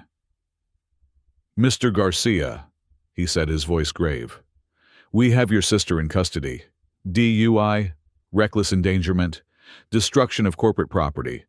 And since she violated the terms of her bail from the previous arson charge, she is looking at serious time." "Is she hurt?" I asked, looking out at the city lights from my penthouse. "Minor cuts and bruises," Miller said. "She is lucky the car was built like a tank. But she is in the drunk tank, now screaming your name." "Let her scream," I said. "Process her. By the book." The bail hearing was set for the next morning. Because she was a repeat offender and a flight risk, the judge set the bail at an astronomical amount, $500,000 cash. My parents were at the courthouse. They looked like ghosts. My father was unshaven, wearing a suit that was wrinkled and stained. My mother looked 20 years older, her face gaunt and gray. They sat in the back row weeping as the judge read the charges. When the bail amount was announced, my father put his head in his hands. They didn't have the money. They went home to the mansion that was no longer theirs. They had 24 hours to come up with the cash, or Isabella would be transferred to the county penitentiary to await trial, a place where a girl like her would be eaten alive. They did the only thing they could do. They cannibalized their lives. They called a liquidator, a man who specialized in distress sales. He came to the house with a truck and a checkbook. I heard the details later from Maria, the housekeeper, who was watching the final act of the tragedy unfold. "They sold everything, Richard," Maria whispered into the phone, crying. "Your mother sold her wedding ring, the diamond one. She sold her pearl necklaces. She sold the silver tea set that belonged to your grandmother." "And Dad?" I asked. "He sold the furniture," Maria said. "The antique mahogany dining table, the grandfather clock, the paintings, even the rugs. They stripped the house bare." The liquidator gave them pennies on the dollar. He knew they were desperate. He smelled the fear. He paid them $510,000 for items that were appraised at over $2 million. It was robbery, but they had no choice. They took the check, their hands shaking. They went to the jail and bailed Isabella out. When they brought her home, there was nowhere to sit. The living room was empty. The dining room was empty. The walls were bare, leaving pale rectangles where the art used to hang. The house echoed. It was a hollow shell, a perfect metaphor for their lives. They sat on the floor of the empty living room, eating takeout food because they had sold the silverware. Isabella, nursing a hangover and a broken nose from the airbag, sat in the corner staring at the wall. My parents sat opposite her, surrounded by the ghosts of their possessions. They had saved her from jail, but they had condemned themselves to poverty. They had no liquidity left. No stocks, no jewelry, no furniture. And in 30 days the bank would come for the house itself. I stood on my balcony holding a glass of single malt whiskey that cost more than my father's first car. I looked toward the hills. I could almost feel their misery radiating across the city. It was a tragedy, yes, but it was a tragedy they had written, directed, and starred in. I was just the audience. My phone buzzed. It was Arthur Vance. "Richard," he said, his voice crisp and cheerful. "I have news regarding the mortgage on the Garcia estate." "Did you acquire the debt?" I asked. "I did," Vance said. "Through the shell company Second Chance Holdings. We now own the note. The bank was happy to offload it. Your parents are technically in default as of this morning." "Good," I said, swirling the amber liquid in my glass. "What are your instructions?" Vance asked. "Do we initiate foreclosure immediately?" "No," I said. "Let them sit in the empty house for a few days. Let them feel the silence. Let them realize that the walls are closing in. Send the eviction notice on Friday. I want them out by the weekend." "You are a cold man, Richard," Vance said, and I could hear the admiration in his voice. "I learned from the best," I replied. I hung up. The wind whipped around the penthouse, cold and sharp. I wasn't cold. I felt a fire burning inside me, fueled by years of neglect and mockery. They were at the bottom of the pit now, and I was the one holding the ladder. But I wasn't going to lower it. I was going to pull it up and watch them try to climb the slick walls of their own greed. The final act was approaching. The king was about to return to his castle, not to rule, but to evict the usurpers. And I would make sure they knew exactly who was signing the order. The boy they had thrown away was coming back to throw them out. The gavel was a heavy piece of mahogany, and when it struck the podium, it sounded like a gunshot executing a prisoner. I was not physically present in the auction hall. I had no desire to breathe the same air as the vultures picking over the carcass of my childhood home. Instead, I watched the proceedings from the comfort of my penthouse office in the Obsidian Tower. I had a secure high-definition video feed linked directly to the tablet resting on my glass desk. Next to the tablet sat a glass of sparkling water and a single signed contract. On the screen, my parents looked like refugees from a war they had started. My father, Roberto, was wearing a suit that had clearly been pulled from the bottom of a laundry hamper. It was ill-fitting, likely because he had lost 15 pounds in the last month from stress and the stomach ulcers I assumed he was developing. My mother, Elena, was unrecognizable. The woman who used to spend 3 hours a day on hair and makeup was now wearing a simple gray dress, her hair pulled back in a severe, messy bun. Isabella stood behind them, her face hidden behind oversized sunglasses, likely to hide the bruising from the airbag and the shame that was eating her alive. They were standing in the back of the room, clutching each other's hands. I could see their lips moving. They were praying. They were praying that whoever bought the house would be a faceless corporation, an investment firm that might simply rent it back to them for a monthly fee they could scrape together. They were praying for mercy. But I was not in the mercy business. I was in the acquisition business. "We are opening the bidding for the property at 742 Skyline Drive," the auctioneer announced, his voice booming through the speakers. "This is a 12-bedroom, 10-bathroom estate on 4 acres of prime hillside land. The bank has set the reserve price at $8 million. The room was filled with sharks, real estate developers, foreign investors, and house flippers. They smelled blood. The Garcia estate was a jewel, even if the reputation of its owners was tarnished. "Do I hear 8 million?" the auctioneer asked. A paddle went up in the front row. A developer I recognized. He wanted to bulldoze the house and build condos. "8 million, the auctioneer chanted. "Looking for 8.5, 8.5. Another paddle. An investor from overseas. 8.5. "Do I hear 9? My parents flinched with every bid. Every time a number was called, they shrank a little further into themselves. They were watching their history being sold off to the highest bidder. That house was where they had ignored me for 3 decades. It was where they had celebrated Isabella and mocked me. It was the physical manifestation of their ego. "We are at $12 million, the auctioneer shouted, the excitement rising. 12 million going once. It was time to end the game. I picked up my phone and dialed the number of the man sitting in the third row. He was a proxy, a senior associate from Arthur Vance's firm. He was wearing a headset and looking bored. "Kill it," I said into the phone. The associate raised his paddle. He didn't just raise it. He held it up like a weapon. $20 million, the associate said loudly. The room went silent.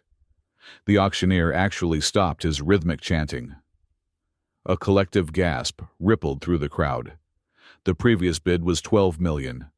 To jump to $20 million was unheard of. It was aggressive. It was irrational. It was a statement. "I have a bid of $20 million, the auctioneer stammered. "From the gentleman in the third row. Do I hear 21? The developer in the front row shook his head and put his paddle down. The foreign investor laughed and closed his folder. No one was going to pay $20 million for a house appraised at 14. The math didn't work. But for me, the math was perfect. I wasn't buying a house. I was buying a memory, and I was paying to burn it down. "Going once," the auctioneer called out, regaining his composure. "Going twice. Sold to the representative of Second Chance Holdings for $20 million. The gavel slammed down. Bam. Done. On the screen, I saw my mother burst into tears. My father slumped against the wall, looking as if his strings had been cut. They didn't know who Second Chance Holdings was. The name was a cruel joke I had come up with over breakfast. They probably thought it sounded hopeful. A second chance. I watched as they approached my proxy. I zoomed the camera in. I wanted to see their faces. "Excuse me, sir," my father said, his voice trembling, as he grabbed the associate's sleeve. "I am the owner, Roberto Garcia." The associate looked at him with cool indifference. "I know who you are, Mr. Garcia." "Please," my mother interrupted, wiping her eyes. "We need to speak to the new owner. We have nowhere to go. We were hoping maybe we could work out an arrangement, a lease. We will pay whatever we can. We just want to stay in our home." The associate checked his watch. He played his part perfectly. "The owner is a very private individual," he said. But he did anticipate this conversation. "He is willing to meet with you to discuss the terms of your surrender." "Meet us?" Isabella asked, perking up. "Is he rich? I mean, obviously he is rich. Is he single?" Even in the depths of hell, my sister was still looking for a sugar daddy. It was pathetic. "He is expecting you immediately," the associate said, handing them a heavy black card with gold embossing. "This is the address. Do not be late. He hates lateness." My father looked at the card. The Obsidian Tower. The penthouse. "Go," the associate said, turning his back on them. I cut the video feed. I stood up and walked to the massive window behind my desk. The city of San Verdo was spread out below me like a circuit board. I could see the traffic crawling on the highways, the ships docking at the port, and the clouds drifting by at eye level. I was a god looking down on his creation. I adjusted my cufflinks. I checked my reflection in the glass. I didn't look like the mechanic with grease under his fingernails anymore. I was wearing a suit that cost $15,000. My haircut was precise. My eyes were cold. I looked like money. I waited. It took them 45 minutes to cross the city. I told the security desk to let them up without passes. I wanted them to feel the intimidation of the building. The lobby alone was larger than their entire house. The floors were marble. The walls were waterfalls. When they stepped into the private elevator that led directly to the penthouse, I sat down in my chair. It was a high-backed executive chair made of black leather. I turned it around so that my back was facing the door, and I was facing the window. I heard the elevator door slide open with a soft chime. I heard their footsteps on the hardwood floor. Hesitant, fearful, the sound of people walking into a temple. "Hello," my father's voice called out, echoing in the vast space. "Mr. Owner, we are here." "Oh my God," Isabella whispered. "Look at this place. This guy must be a billionaire. Mom fixed my hair. Do I look okay?" "Hush, Isabella," my mother hissed. "Show some respect. We are beggars now." They walked further into the room. They stopped about 10 feet from my desk. They could only see the back of my chair and the silhouette of my head against the bright sky. "Sir," my father said, clearing his throat. We are the Garcia family. We are the former owners of the estate you just purchased. We are good people who have fallen on hard times. We were hoping you might find it in your heart to help us. I didn't move. I let the silence stretch. It was a heavy, suffocating silence. I wanted them to sweat. I wanted them to feel the weight of their own desperation. We can pay rent, my mother added, her voice cracking. Not much at first, but we are selling some assets. And my husband is looking for work. We just need a roof over our heads. Please. We are a family. We have nowhere else to turn.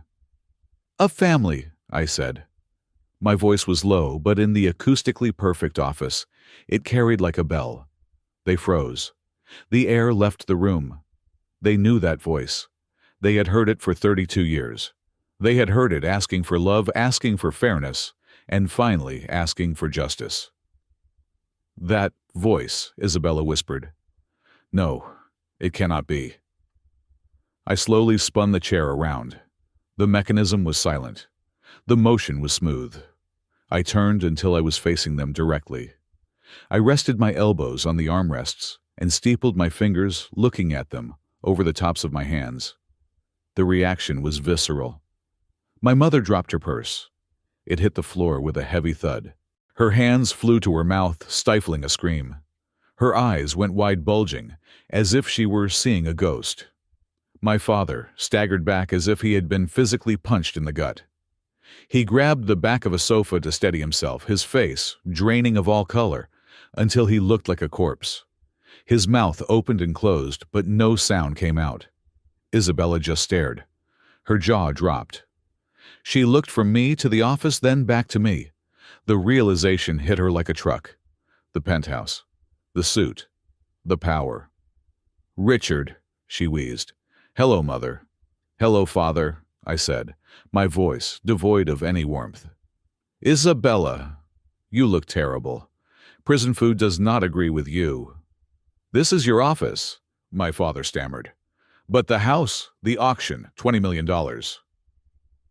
Pocket change, I said. I bought it to make sure no one else did. I couldn't have some stranger sleeping in my old room, could I? You bought it, my mother shrieked. You are Second Chance Holdings. I am, I nodded. I am also the owner of the note on your mortgage. I am the owner of the debt you owe to the bank. And as of this morning, I am the owner of the clothes on your back if I decide to call in the liens. My father's knees gave out. He actually fell to the floor, kneeling on the expensive rug. He looked up at me, his eyes filled with a mixture of terror and confusion. How, he whispered. How is this possible? The parking lot ether, did you sell it? I did, I said. But not for $100 million, Dad. That was the offer you tried to steal. You thought small. You always thought small. I sold it for $2.4 billion. Billion, Isabella choked out. With a B, I confirmed. I am not just rich, Isabella. I am the kind of rich that buys the bank that is evicting you. My mother fell to her knees beside my father. She started to crawl toward the desk. It was a grotesque display. The woman who had looked down on me my entire life was now literally crawling at my feet. Richard, my son, she cried, reaching out her hand. Oh, thank God it is you. We were so worried. We thought we were lost, but you saved us. You bought the house to save us. Oh, I knew you loved us. I knew you would not abandon your family. She tried to grab my hand. I pulled it back sharply. Do not touch me, I said. She recoiled, as if I had burned her. Save you? I asked, raising an eyebrow.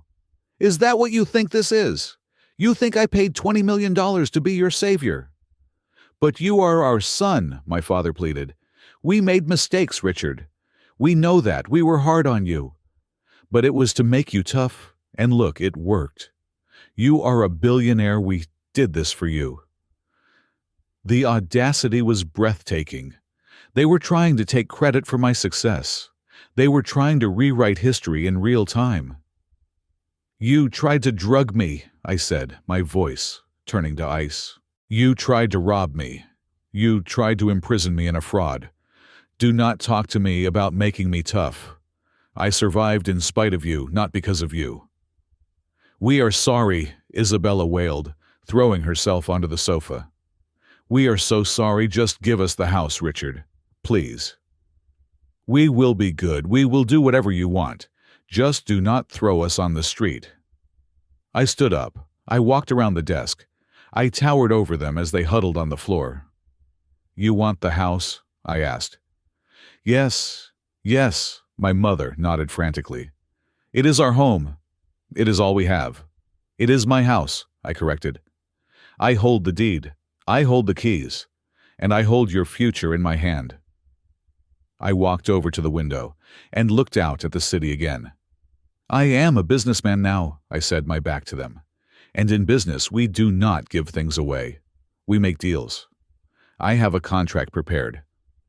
We will sign anything, my father cried, scrambling to his feet. Anything you want, son, just name it. I turned back to them. I held up a single finger. One condition, I said. You can live in the house. You can sleep in your old beds. You can keep the address. They started to sob with relief. My mother clasped her hands together. Oh, thank you. Thank you, Richard. I knew you had a good heart. I am not finished. I cut her off. The room went silent again. You can live there, I said, but you will not own it. You will never own it. The deed stays in my name forever. You will be tenants. And like all tenants, you have to pay rent. We have no money, my father whispered. You know that. I know, I said. So you will not pay in cash. You will pay in labor. I looked at Isabella. Isabella, I said. You like the Ether campus, don't you?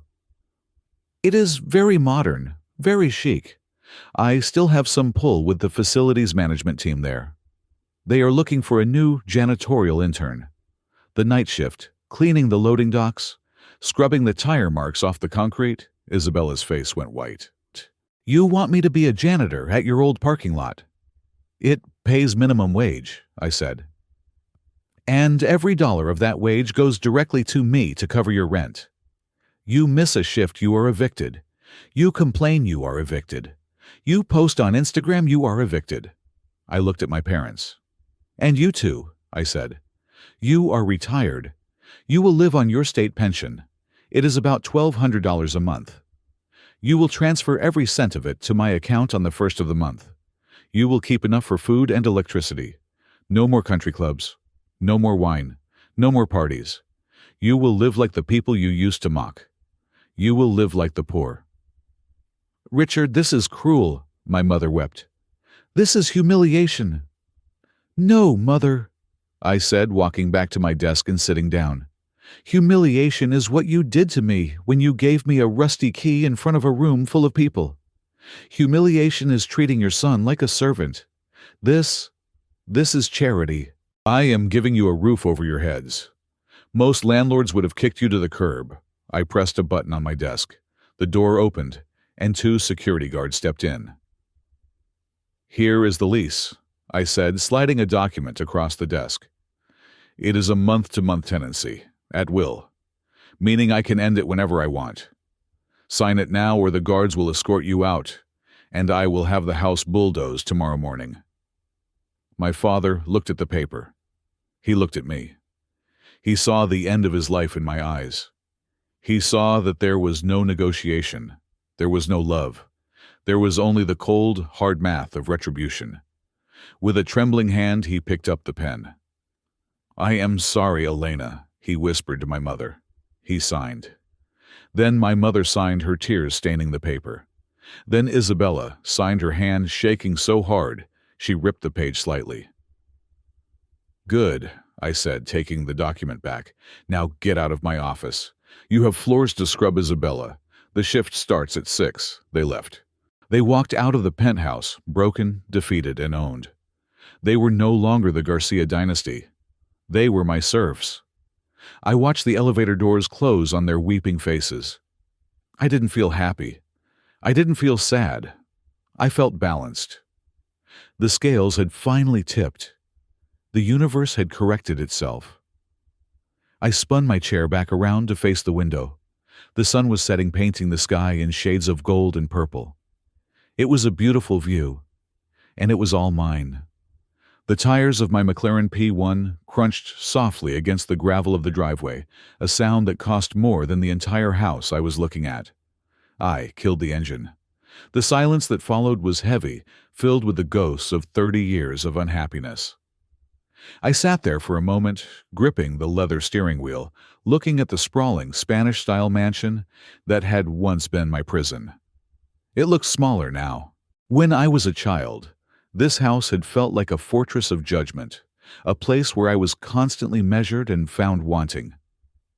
Now, through the windshield of a $3 million hypercar, it just looked like a pile of stucco and timber that I happened to own.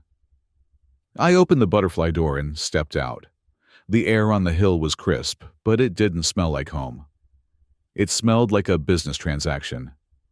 My parents and Isabella were waiting for me on the front porch. They had been discharged from the hospital and the holding cell, and they looked like refugees from a life they could no longer afford.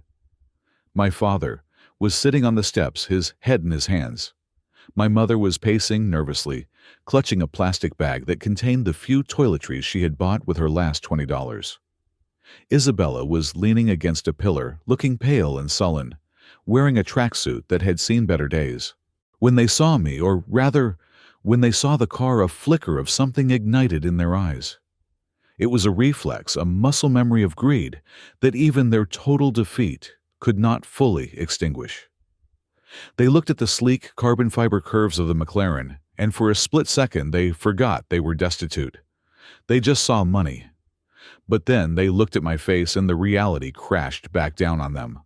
I walked up the steps. I did not smile. I did not offer a hand. I stood 5 feet away from them, maintaining the distance of a landlord inspecting a liability. "Richard," my mother said, her voice cracking. She took a step forward, then stopped, remembering my warning in the office. She clasped her hands together in a prayer motion. "We are here. We are ready to move in." "Move in," I repeated, tasting the words. "You speak as if you are moving into a new chapter. You are not. You are returning to the scene of the crime." My father looked up. His eyes were red-rimmed and hollow. Son, please. We have signed the papers. We have agreed to everything. Why do you have to be so cruel? We are your flesh and blood. Does that mean nothing to you?" "It means everything," I said calmly. "It means I know exactly who you are. I know that if the roles were reversed, if I were the one destitute, and you were the ones with the power, you would not be standing here offering me a lease. You would be laughing while the security guards threw me into the street. Do not talk to me about blood, Dad. Blood makes us related. It does not make us family." Isabella pushed herself off the pillar. She looked angry, which was her default defense mechanism. "Okay, we get it, Richard. You won. You are the big tycoon now. Can you just give us the keys so we can go inside? It is freezing out here." I reached into the inside pocket of my tailored jacket. I pulled out a single key ring. It held the keys to the front door, but I did not hand them over. I held them up, letting them catch the light of the setting sun. "Do you know what this house is worth?" I asked. "20 million, my father muttered. "That is what you paid." "That is the market value," I corrected. "But do you know what it cost me? It cost me a childhood. It cost me my self-esteem. It cost me years of believing that I was worthless, because I liked to fix things with my hands instead of manipulating people with lies." I took a step closer. "And do you know what paid for it?" I asked softly. They stayed silent.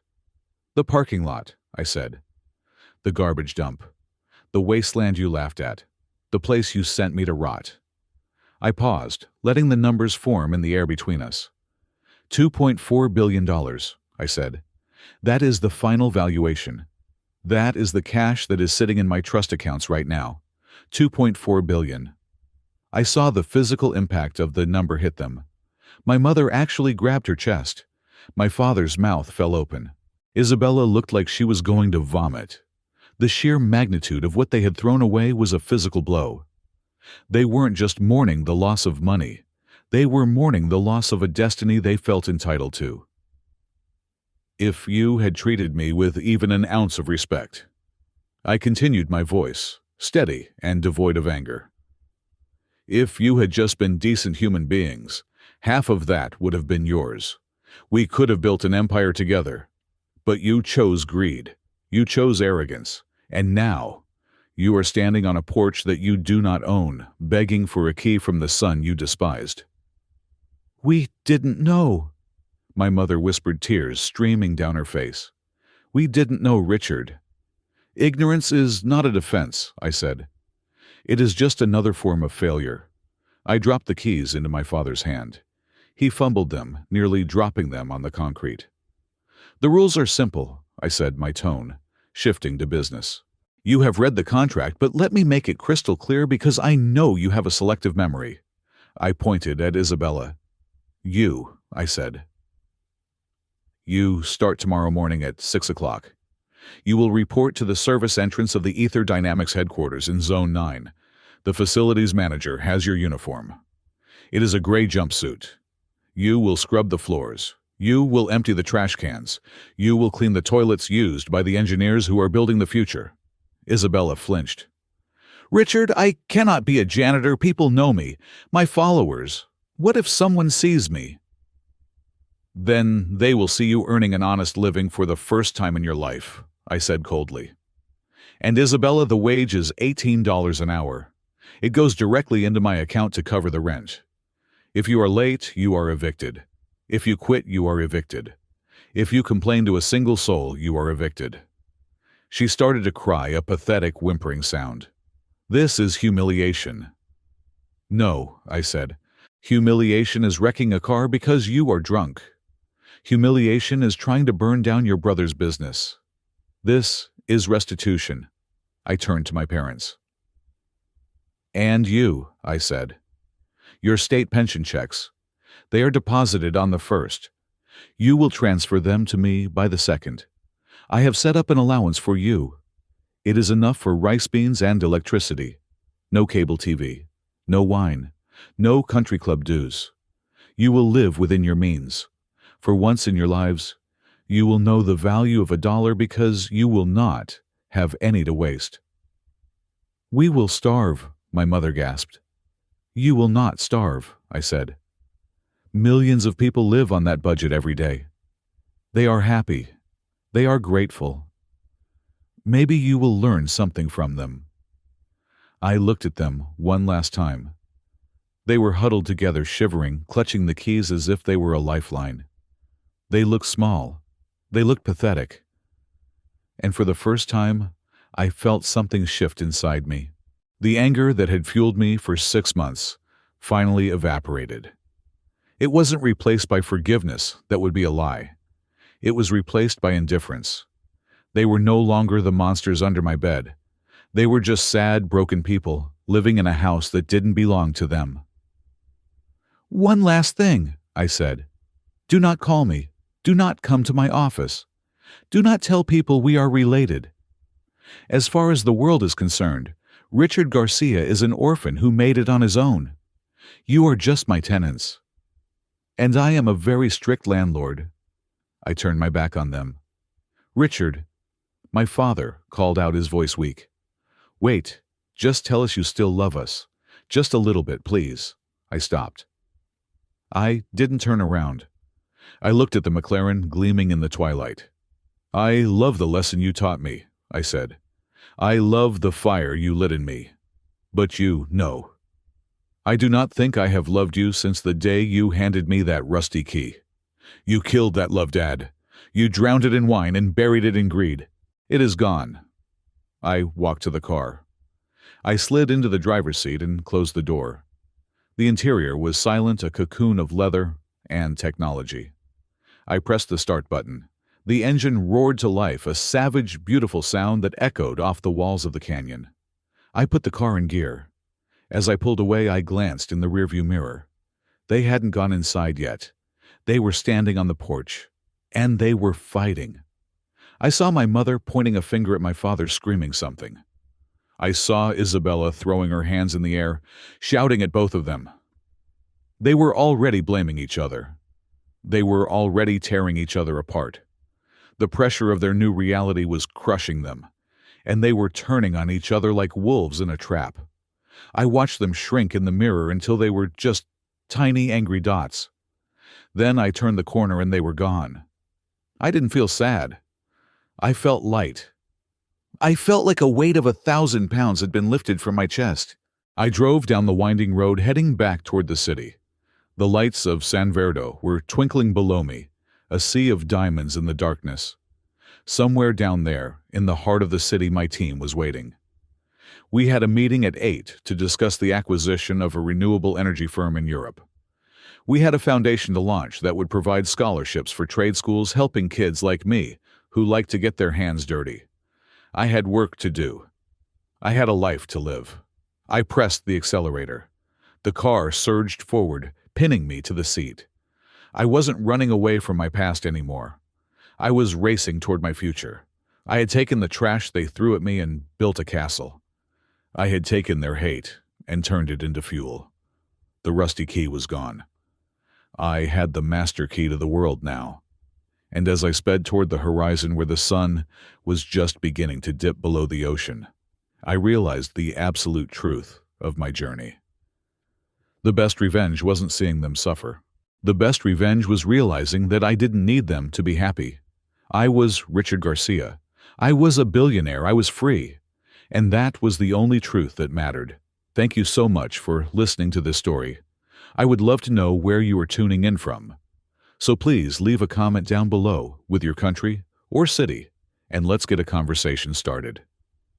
If you enjoyed this journey of justice and redemption, please make sure to subscribe to the Calm Revenge Stories channel, like this video, and hit that hype button to help this story reach even more people.